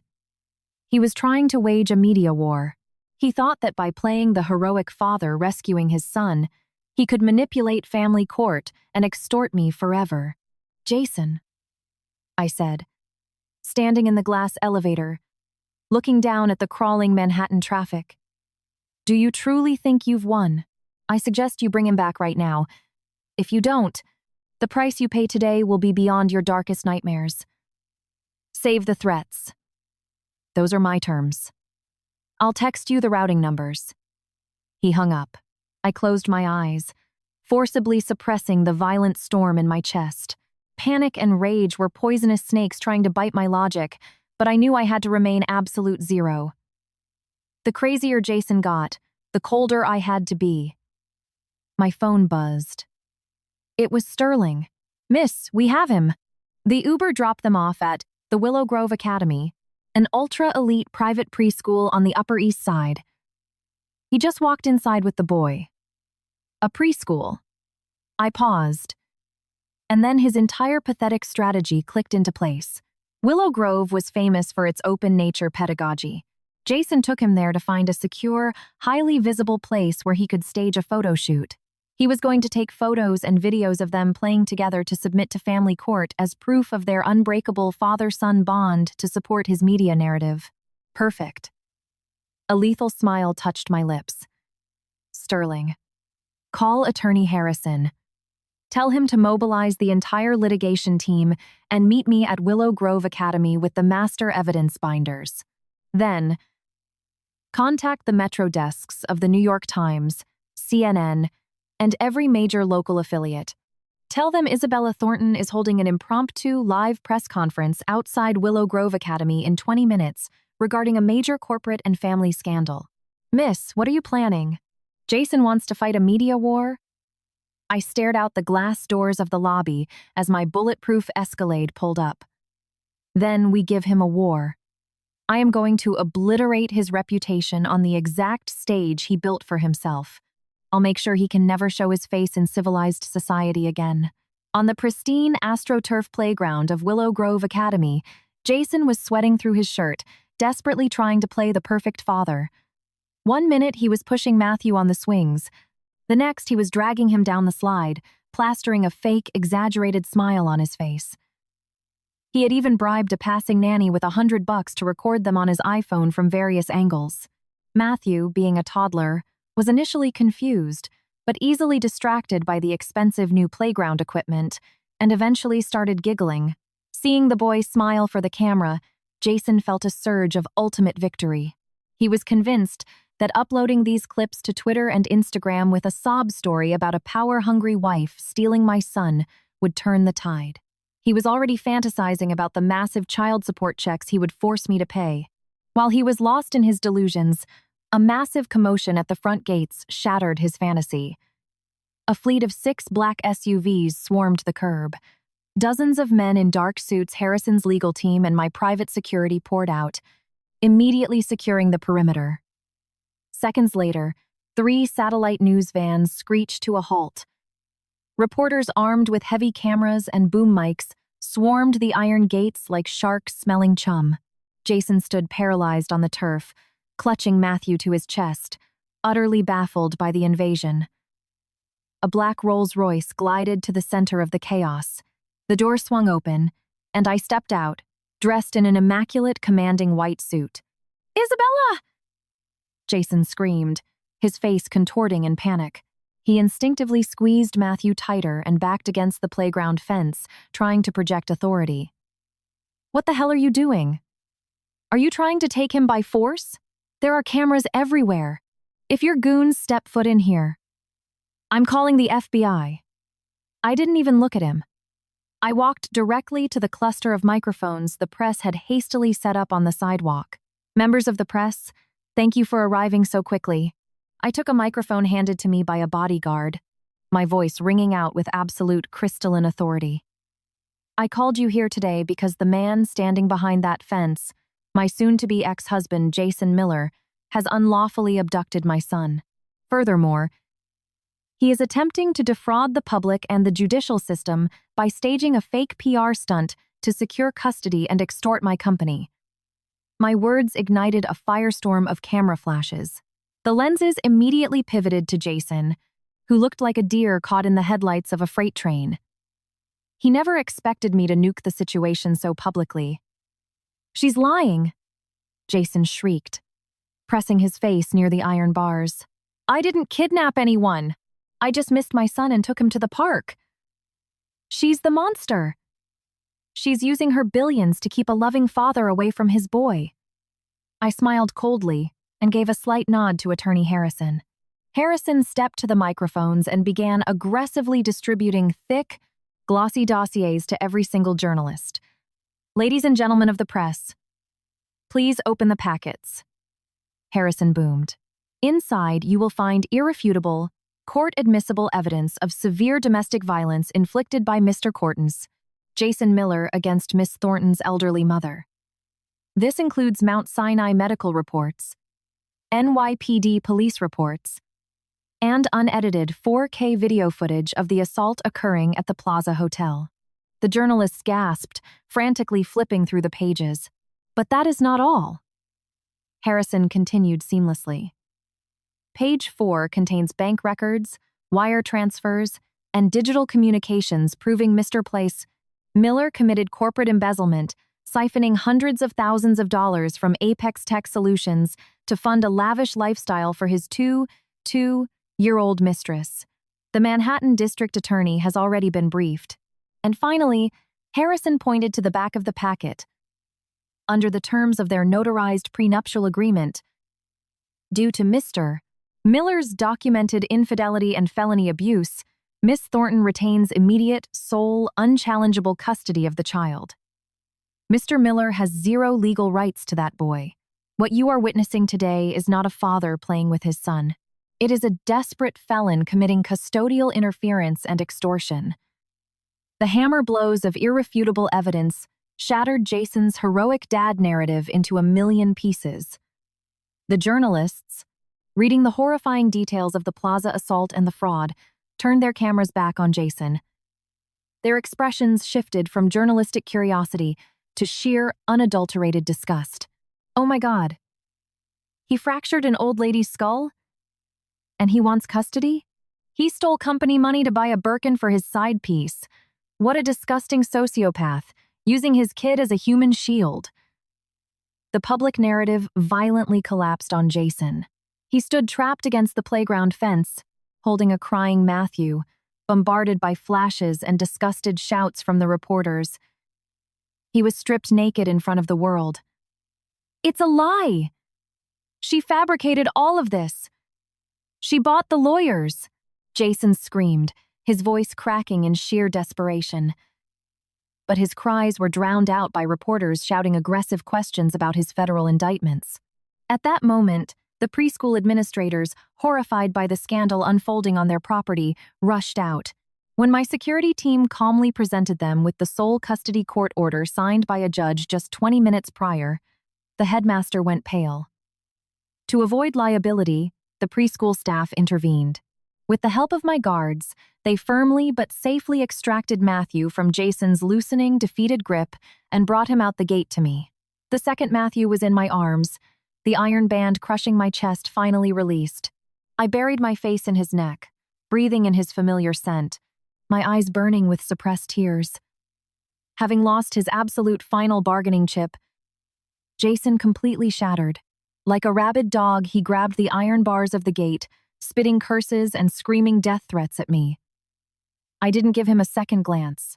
Shielded by my security team and carrying my son, I climbed into the back of the Rolls-Royce.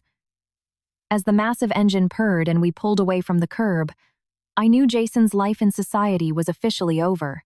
He was dead and buried. All that awaited him now was the cold, unyielding judgment of the federal prison system. I thought that after the public execution at the preschool, Jason would finally surrender. Any rational human being would have accepted their fate, pled guilty to reduce their sentence, and faded away. But I underestimated the madness of a narcissist, stripped of his delusions. When all legal and social avenues fail, a cornered animal resorts to the most primitive, brutal, and stupid option available: violence. Patricia, released from Rikers on bail, reunited with Jason in his filthy motel room, abandoned by the world, drowning in debt, and facing decades in prison, the mother and son hatched a final, psychotic plan. They couldn't touch me directly anymore. My security was too tight. So, they aimed their venom at my only unprotected vulnerability: my mother. That afternoon, I was presiding over the annual shareholder summit at the Thornton Group headquarters. Everything felt like it was finally returning to normal. Suddenly, an unknown number flashed on my private phone. I almost declined it, but a dark, chilling premonition gripped my chest. I answered. At first, there was static. Then, the terrified, sobbing voice of my mother. "Isabella, don't come. Don't listen to them. They're crazy. Call the poli." The call abruptly cut off. A sickening smack echoed through the speaker, followed by Patricia's psychotic screech. "Scream again and I'll cut your tongue out, you old hag." "Mom." I bolted up from my leather chair. The expensive Mont Blanc pen in my hand snapped in two under my grip, black ink exploding across my fingers. The entire boardroom of billionaires and executives froze, staring at me in terror. They had never seen me look like this. It wasn't just anger. It was the absolute, lethal calm of a predator about to rip out a throat. "Madam CEO, long time no see." Jason's nauseating voice slithered through the phone, dripping with a sick, vengeful euphoria. "Recognize the sound of that slap? Sounds just like the Plaza Hotel, doesn't it? Only this time the stakes are a little higher." I dug my nails into my palm until the skin broke. I closed my eyes, forcing the raging inferno in my chest into a pinpoint laser. When I spoke, my voice was as smooth and pleasant as if I were greeting an old friend at a gala. "Jason, I'm glad you're still breathing. Cut the crap." My absolute calm infuriated him. "I have your mother. We're at the abandoned chem plant out in Newark. You have exactly 1 hour. Bring $100 million in untraceable bearer bonds or cash. If you're short a single dime, I'll chop off this old bitch's hand and mail it to your penthouse. And if I see a single cop, FBI agent, or one of your suited goons, you can order her coffin. Come alone." Click. I lowered the phone. I looked at my ink-stained hands, and a bloodthirsty, predatory smile slowly stretched across my face. Kidnapping. Extortion.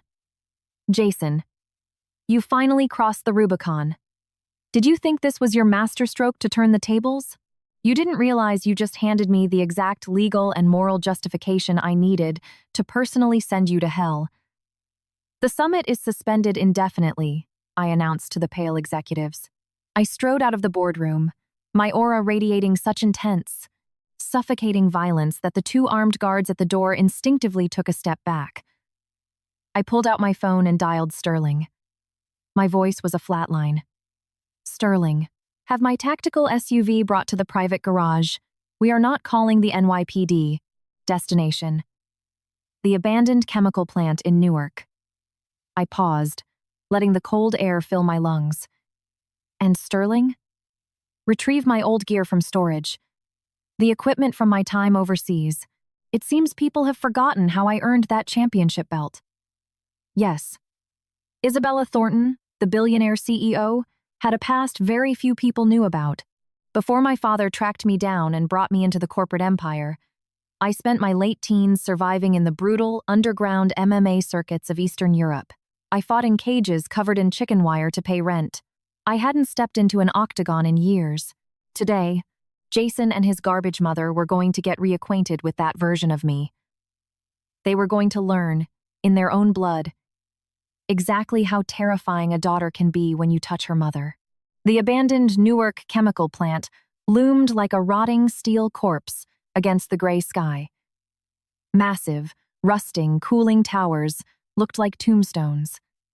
The air tasted of sulfur, decaying iron, and death.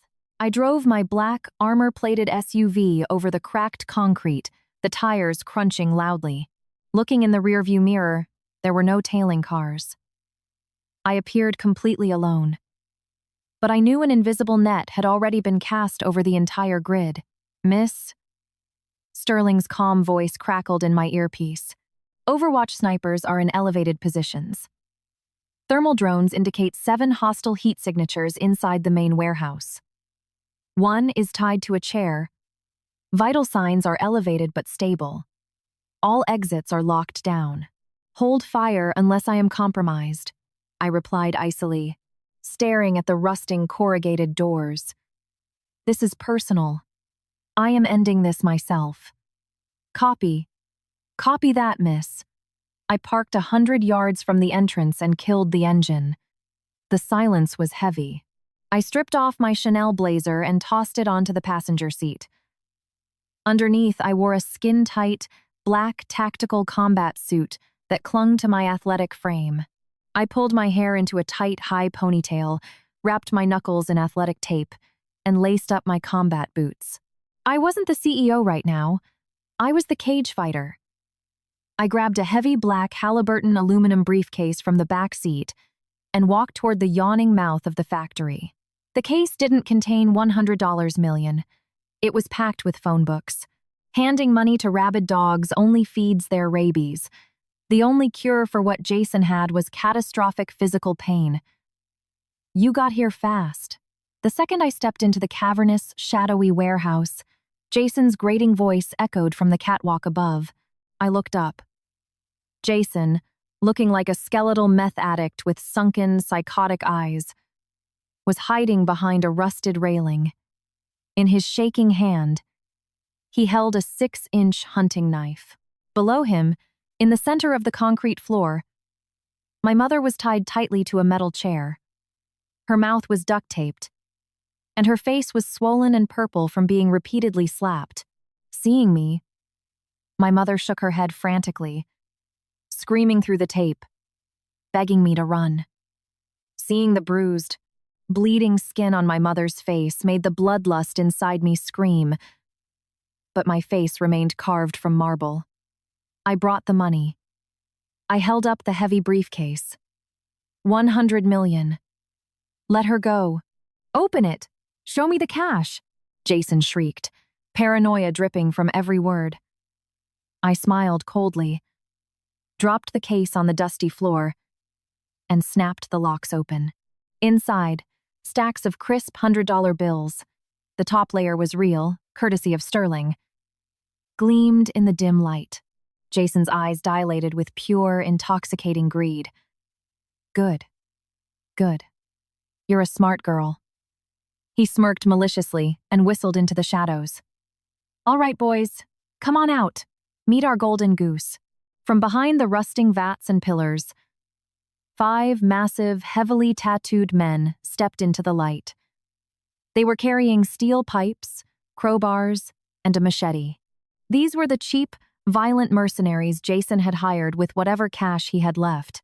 Jason, you said come alone. You lack honor, I said, casually rolling my shoulders, assessing their weight and stances. Ha ha ha. Jason barked a hysterical laugh. You think I'm a moron, Isabella? I know you take kickboxing classes at your fancy Equinox gym. I wasn't going to take any chances. These are professionals. One of the mercenaries, a guy with a jagged scar running down his neck, looked me up and down with vile, predatory lust. Damn. So this is the billionaire? Not bad, boss. If this goes smooth, can we have some fun with her first? Do whatever you want to her, Jason spat, his eyes burning with toxic hatred. Just keep her alive long enough to transfer the funds. She always acted so high and mighty, looking down on me. I want to watch her scream under you animals. Hearing that, my mother squeezed her eyes shut in absolute horror. Tears streaming down her face. I took a slow, deep breath, cracking my neck left, then right. Jason. When I woke up today, I only planned on letting you rot in a federal cell. I slowly began peeling off my tactical gloves. But now, I've changed my mind. Still running your mouth? Break her legs, Jason screamed. The 5 men grinned like hyenas and closed in on me in a loose circle. To them, I was just a rich housewife playing tough. They were dead wrong. In this rotting slaughterhouse, the food chain was about to be violently corrected. Relax, sweetheart, the scarred leader sneered, reaching out his filthy hand to grab my jaw. Don't fight it and we won't mess up your pretty face. The microsecond his fingers twitched toward me, I exploded. I slipped inside his guard with terrifying speed. My left hand shot up, clamping onto his wrist like an industrial vice. I pivoted my hips, generated torque from the concrete floor, and drove my right elbow upward in a devastating strike directly into his jaw. Crack. The sound of his mandible shattering echoed like a gunshot. The man's eyes rolled into the back of his head, and he collapsed backward like a felled tree, spitting out blood and teeth before he even hit the ground. I despise being touched by filth, I said, letting his limp arm drop. I turned my glacial eyes to the other 4. Complete, stunned silence fell over the warehouse. The sheer, lethal velocity of that single strike froze the blood in their veins. Holy shit! She's a pro! Get her! One of them roared. The remaining 4 rushed me simultaneously. I didn't panic. I had survived 3-on-1 cage matches in Warsaw. This was nothing. I ducked under a wild swing from a crowbar, swept the attacker's lead leg with a brutal low kick, and caught the crowbar as it fell from his hands. Using the momentum, I swung the steel bar backward, smashing it directly into the kneecap of the man lunging behind me. Another bone snapped. Another man went down screaming in agony. What followed wasn't a fight. It was a unilateral massacre. It was the physical manifestation of 3 years of repressed rage, humiliation, and betrayal being unleashed.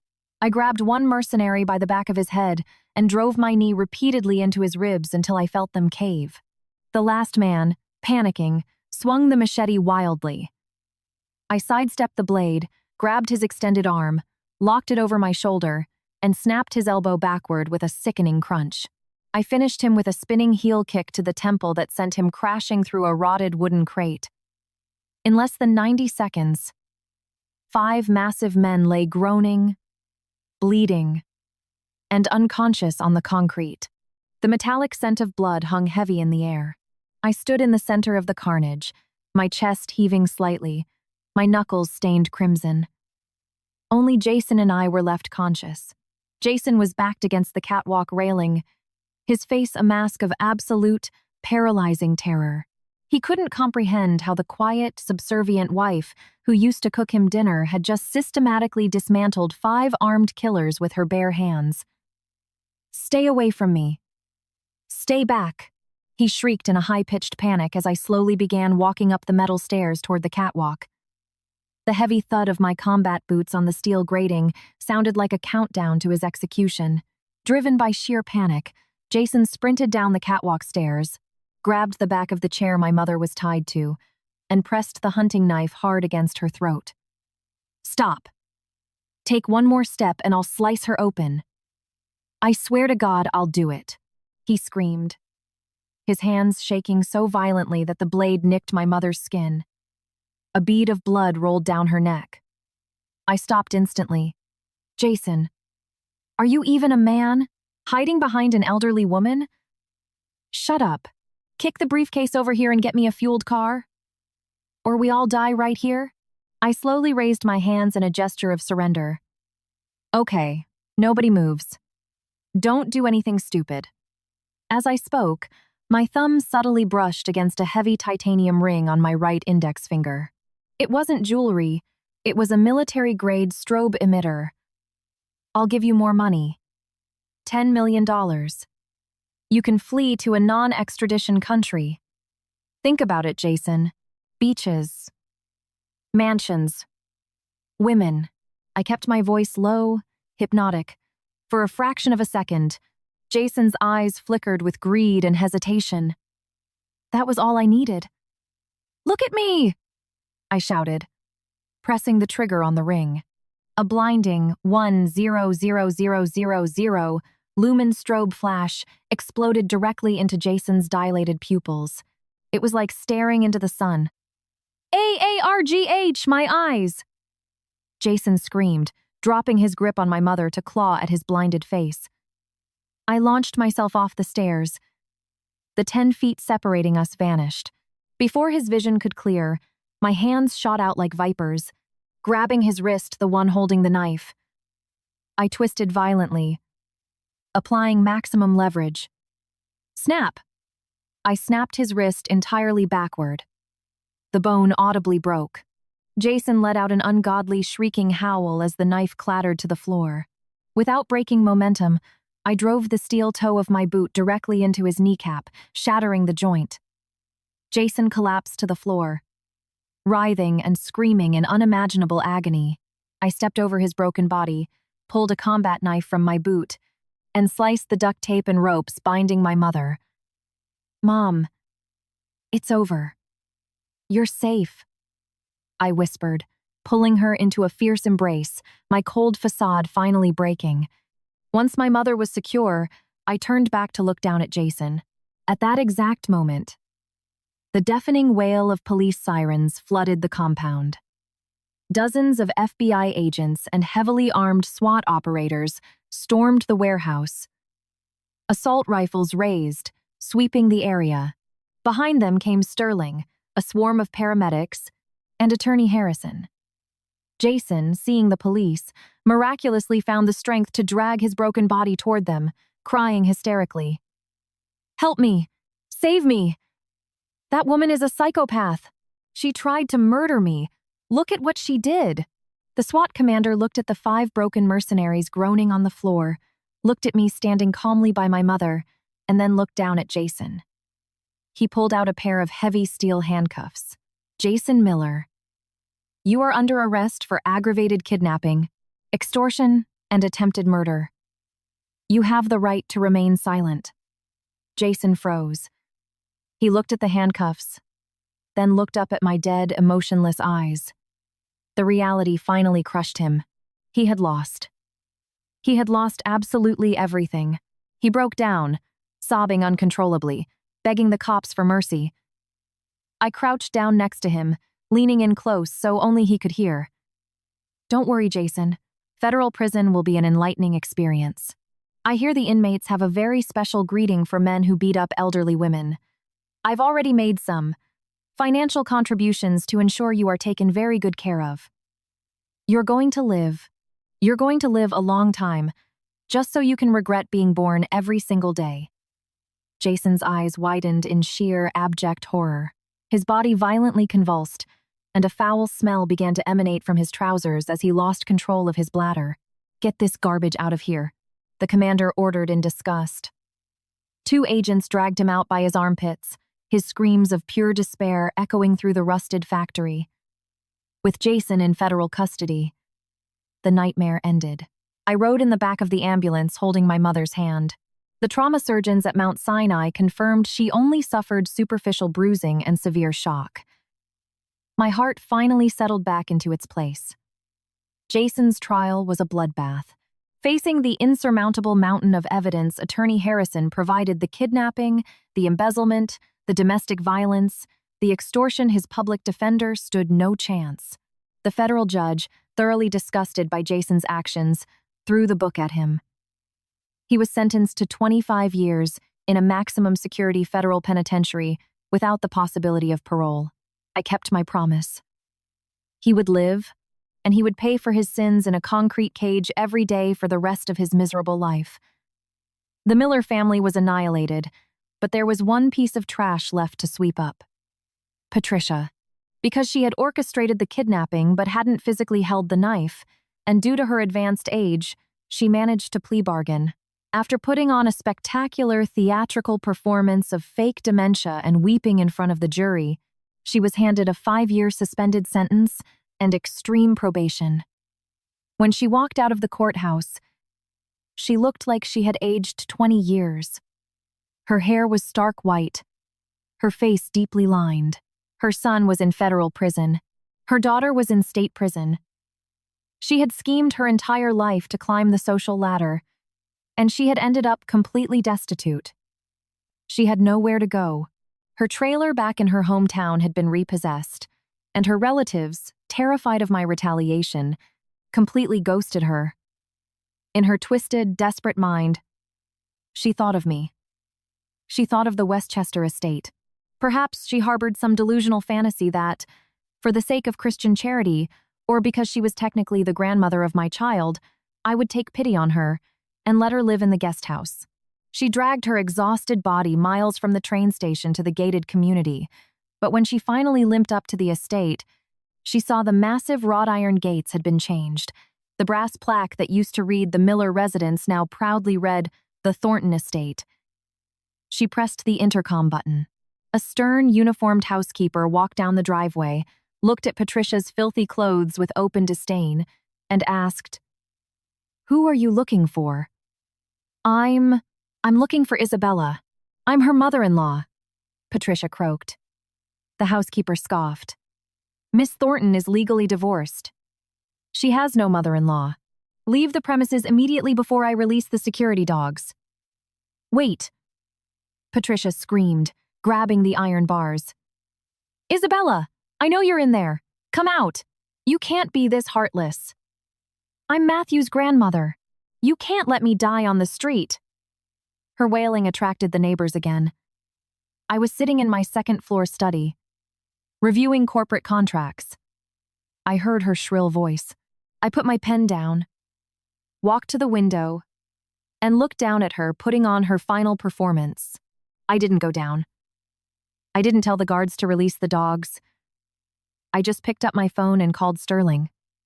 "Sterling, Patricia is throwing a tantrum at my gates. Find a nursing home. Find the bleakest, strictest, most highly regulated state-run facility in New York. Then, leak a tip to the New York Post and Page 6.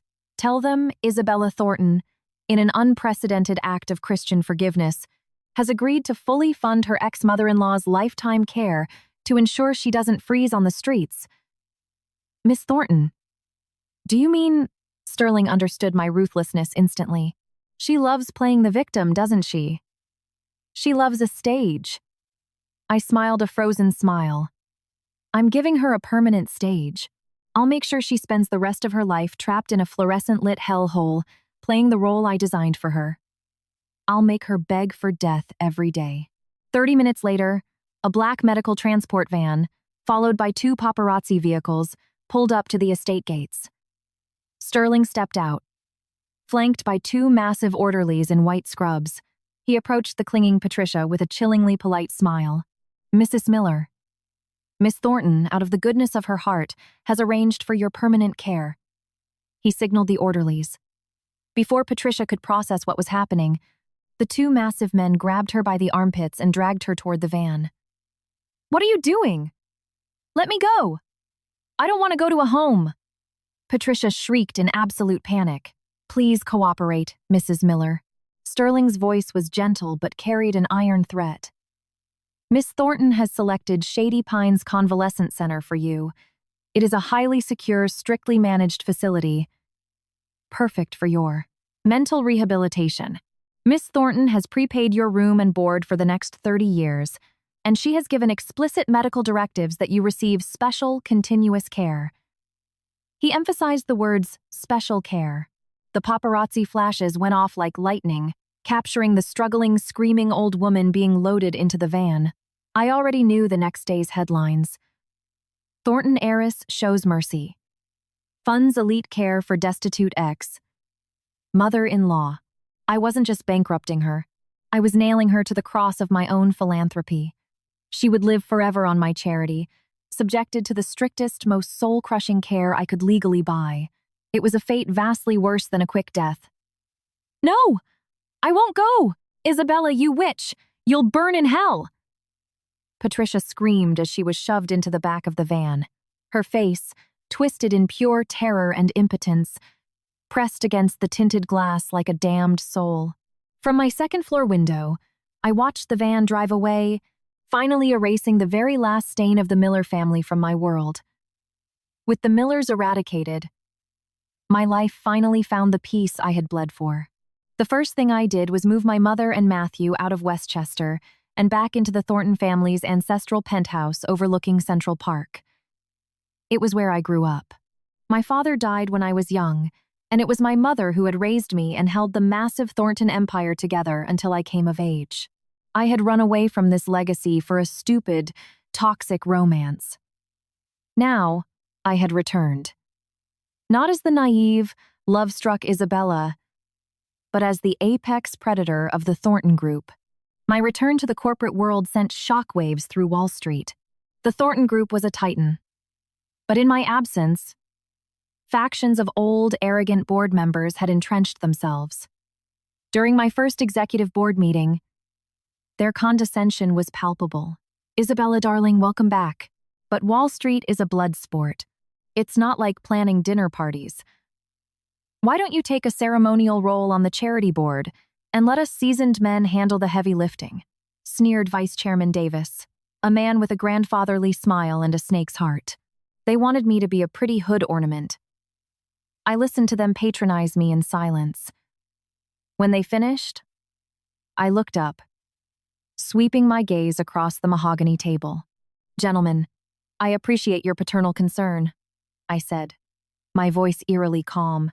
"But before we discuss my qualifications, I'd like you to review a document." Sterling projected a forensic audit onto the screen. "Mr. Davis," I looked directly at the vice chairman. "You spearheaded the Hudson Yards development project. Why were the raw materials purchased at a 40% markup from a shell corporation registered in Delaware just last month? A corporation whose sole LLC manager is your son-in-law." Davis began to sweat profusely. That must be an accounting error in procurement." "An error?" My voice sharpened into a blade. "And the records showing you and that supplier lost $4 million at the Bellagio poker tables last month. Was that an error too? Was that your money, Mr. Davis? Or Thornton Group money?" The boardroom fell into a graveyard silence. I stood up, planting my hands flat on the table, leaning forward. "Gentlemen, I am not here to ask for your permission to lead. I am here to repossess my empire. This company bears the name Thornton, and as of this second, I am cleansing the rot. Anyone who doesn't fall in line, or anyone with dirty hands, will find themselves sharing a cell block with my ex-husband."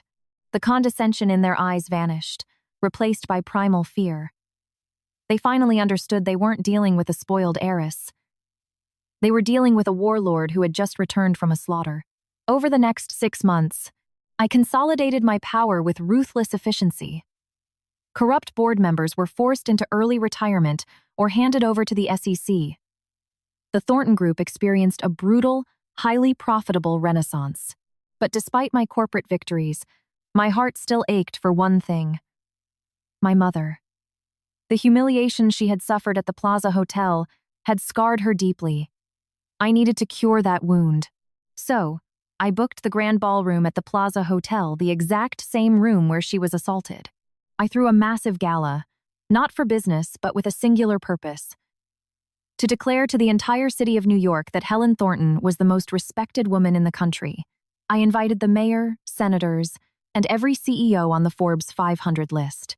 I announced the creation of the Helen Thornton Foundation with a staggering initial endowment of $100 million dedicated to funding education and healthcare in rural, impoverished communities. The night of the gala, the hotel was blindingly beautiful. I walked in with my mother on my arm. I had commissioned Oscar de la Renta to design a custom, deep purple silk gown for her. At first, she refused to wear it, saying it was too fancy for an old country girl. But when she stepped into the light, she took everyone's breath away. She was no longer the shrinking Violet from the christening. She was a regal, dignified matriarch. I led her up to the stage, to the center chair at the head table, the exact spot she had been kicked out of. "Mom, please, sit." I took the microphone. The room fell silent. "Good evening. Tonight, I want to tell you a story. Decades ago, a baby girl was abandoned at a hospital. A humble woman from a small town took her in, scrubbed floors to feed her, and gave her a life. That woman is my mother, Helen, and I am that girl. I looked out at the crowd of billionaires. My mother sacrificed her entire existence for me. And not long ago, in this very room, because of my blindness, she was brutally humiliated. So tonight, I stand before the world to say this. Everything I am, everything the Thornton Group is, belongs to her. She is the greatest woman alive, and anyone who ever disrespects her will have to go through me. I turned to my mother. In front of the cameras, the politicians, and the elite, I dropped to my knees. "Mom, I am so sorry I failed to protect you." Tears spilled from my mother's eyes. She stood up, grabbed my shoulders, and pulled me up into a fierce hug. "You silly girl, there is nothing to forgive." The ballroom erupted into a deafening standing ovation. That night, the most powerful people in America lined up to pay their respects to my mother, not just because of my billions, but out of awe for a daughter's ferocious loyalty. Sitting in the seat of honor, my mother finally smiled. A true, unburdened smile. Her wound was healed. Time flowed on. Sarah Miller's trial concluded quickly. With no money for a decent lawyer and airtight evidence, she was sentenced to 7 years in a New York State penitentiary for grand larceny. The news didn't make me blink. It was simply gravity taking effect. The Miller family became a cautionary ghost story whispered at country clubs, a tale of greed and absolute self-destruction. Ironically, my reputation as a woman who destroys her enemies simplified my corporate life. Nobody dared to cross me. One afternoon, Sterling handed me an update file. "Miss Thornton, Jason is having a difficult time at ADX Florence. He tried to brag about his former tech VP status to the shot callers in his block. It didn't end well for him. He's currently scrubbing toilets in solitary confinement to avoid getting beaten." "And Patricia?" I asked, signing a merger document without looking up. "She has adapted. Predictably." Sterling smiled thinly. "Following your directives, the Shady Pines facility keeps her on a strict regimen. She cleans bedpans from 5 a.m. to 9 p.m. They say she's too exhausted to even cry anymore." I nodded. That was the ending I wrote for them. A long, agonizing life, where every waking breath was a reminder of what they threw away. My life was now beautifully segmented. By day, I was a ruthless corporate titan.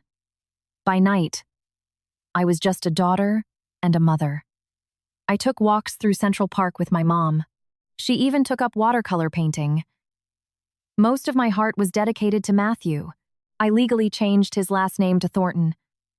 I didn't want the stench of Jason's legacy attached to him.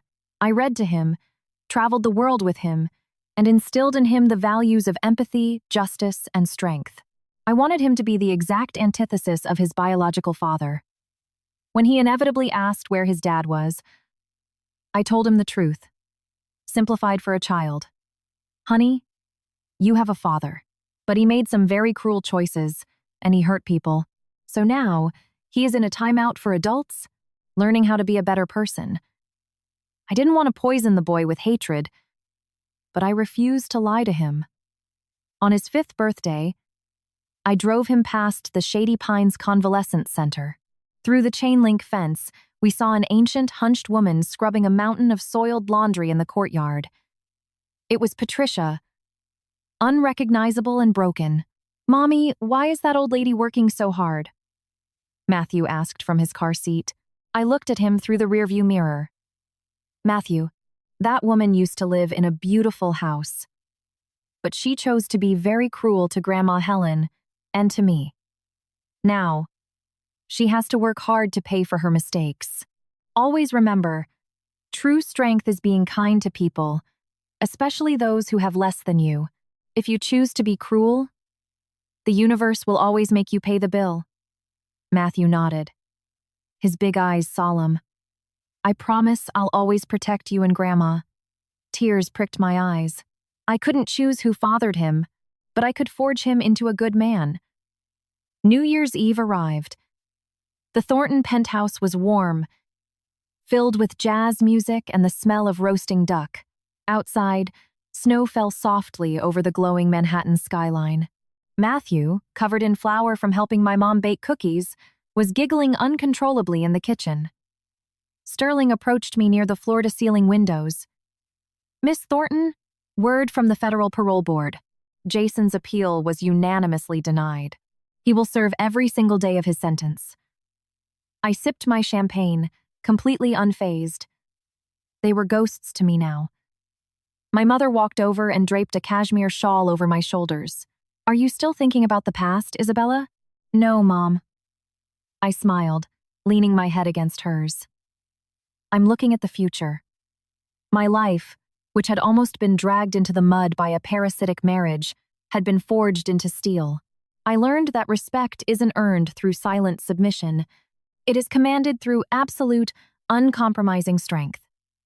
The moment I stopped playing the victim and bared my fangs, the world bowed to me. The past was just a spent firework, leaving nothing but cold ash. But tonight, a new, infinitely brighter light was burning. I looked at my mother, my son, and the empire laid out beneath my feet. I smiled. The cage they tried to build around me had been shattered by my own hands, and now I owned the sky.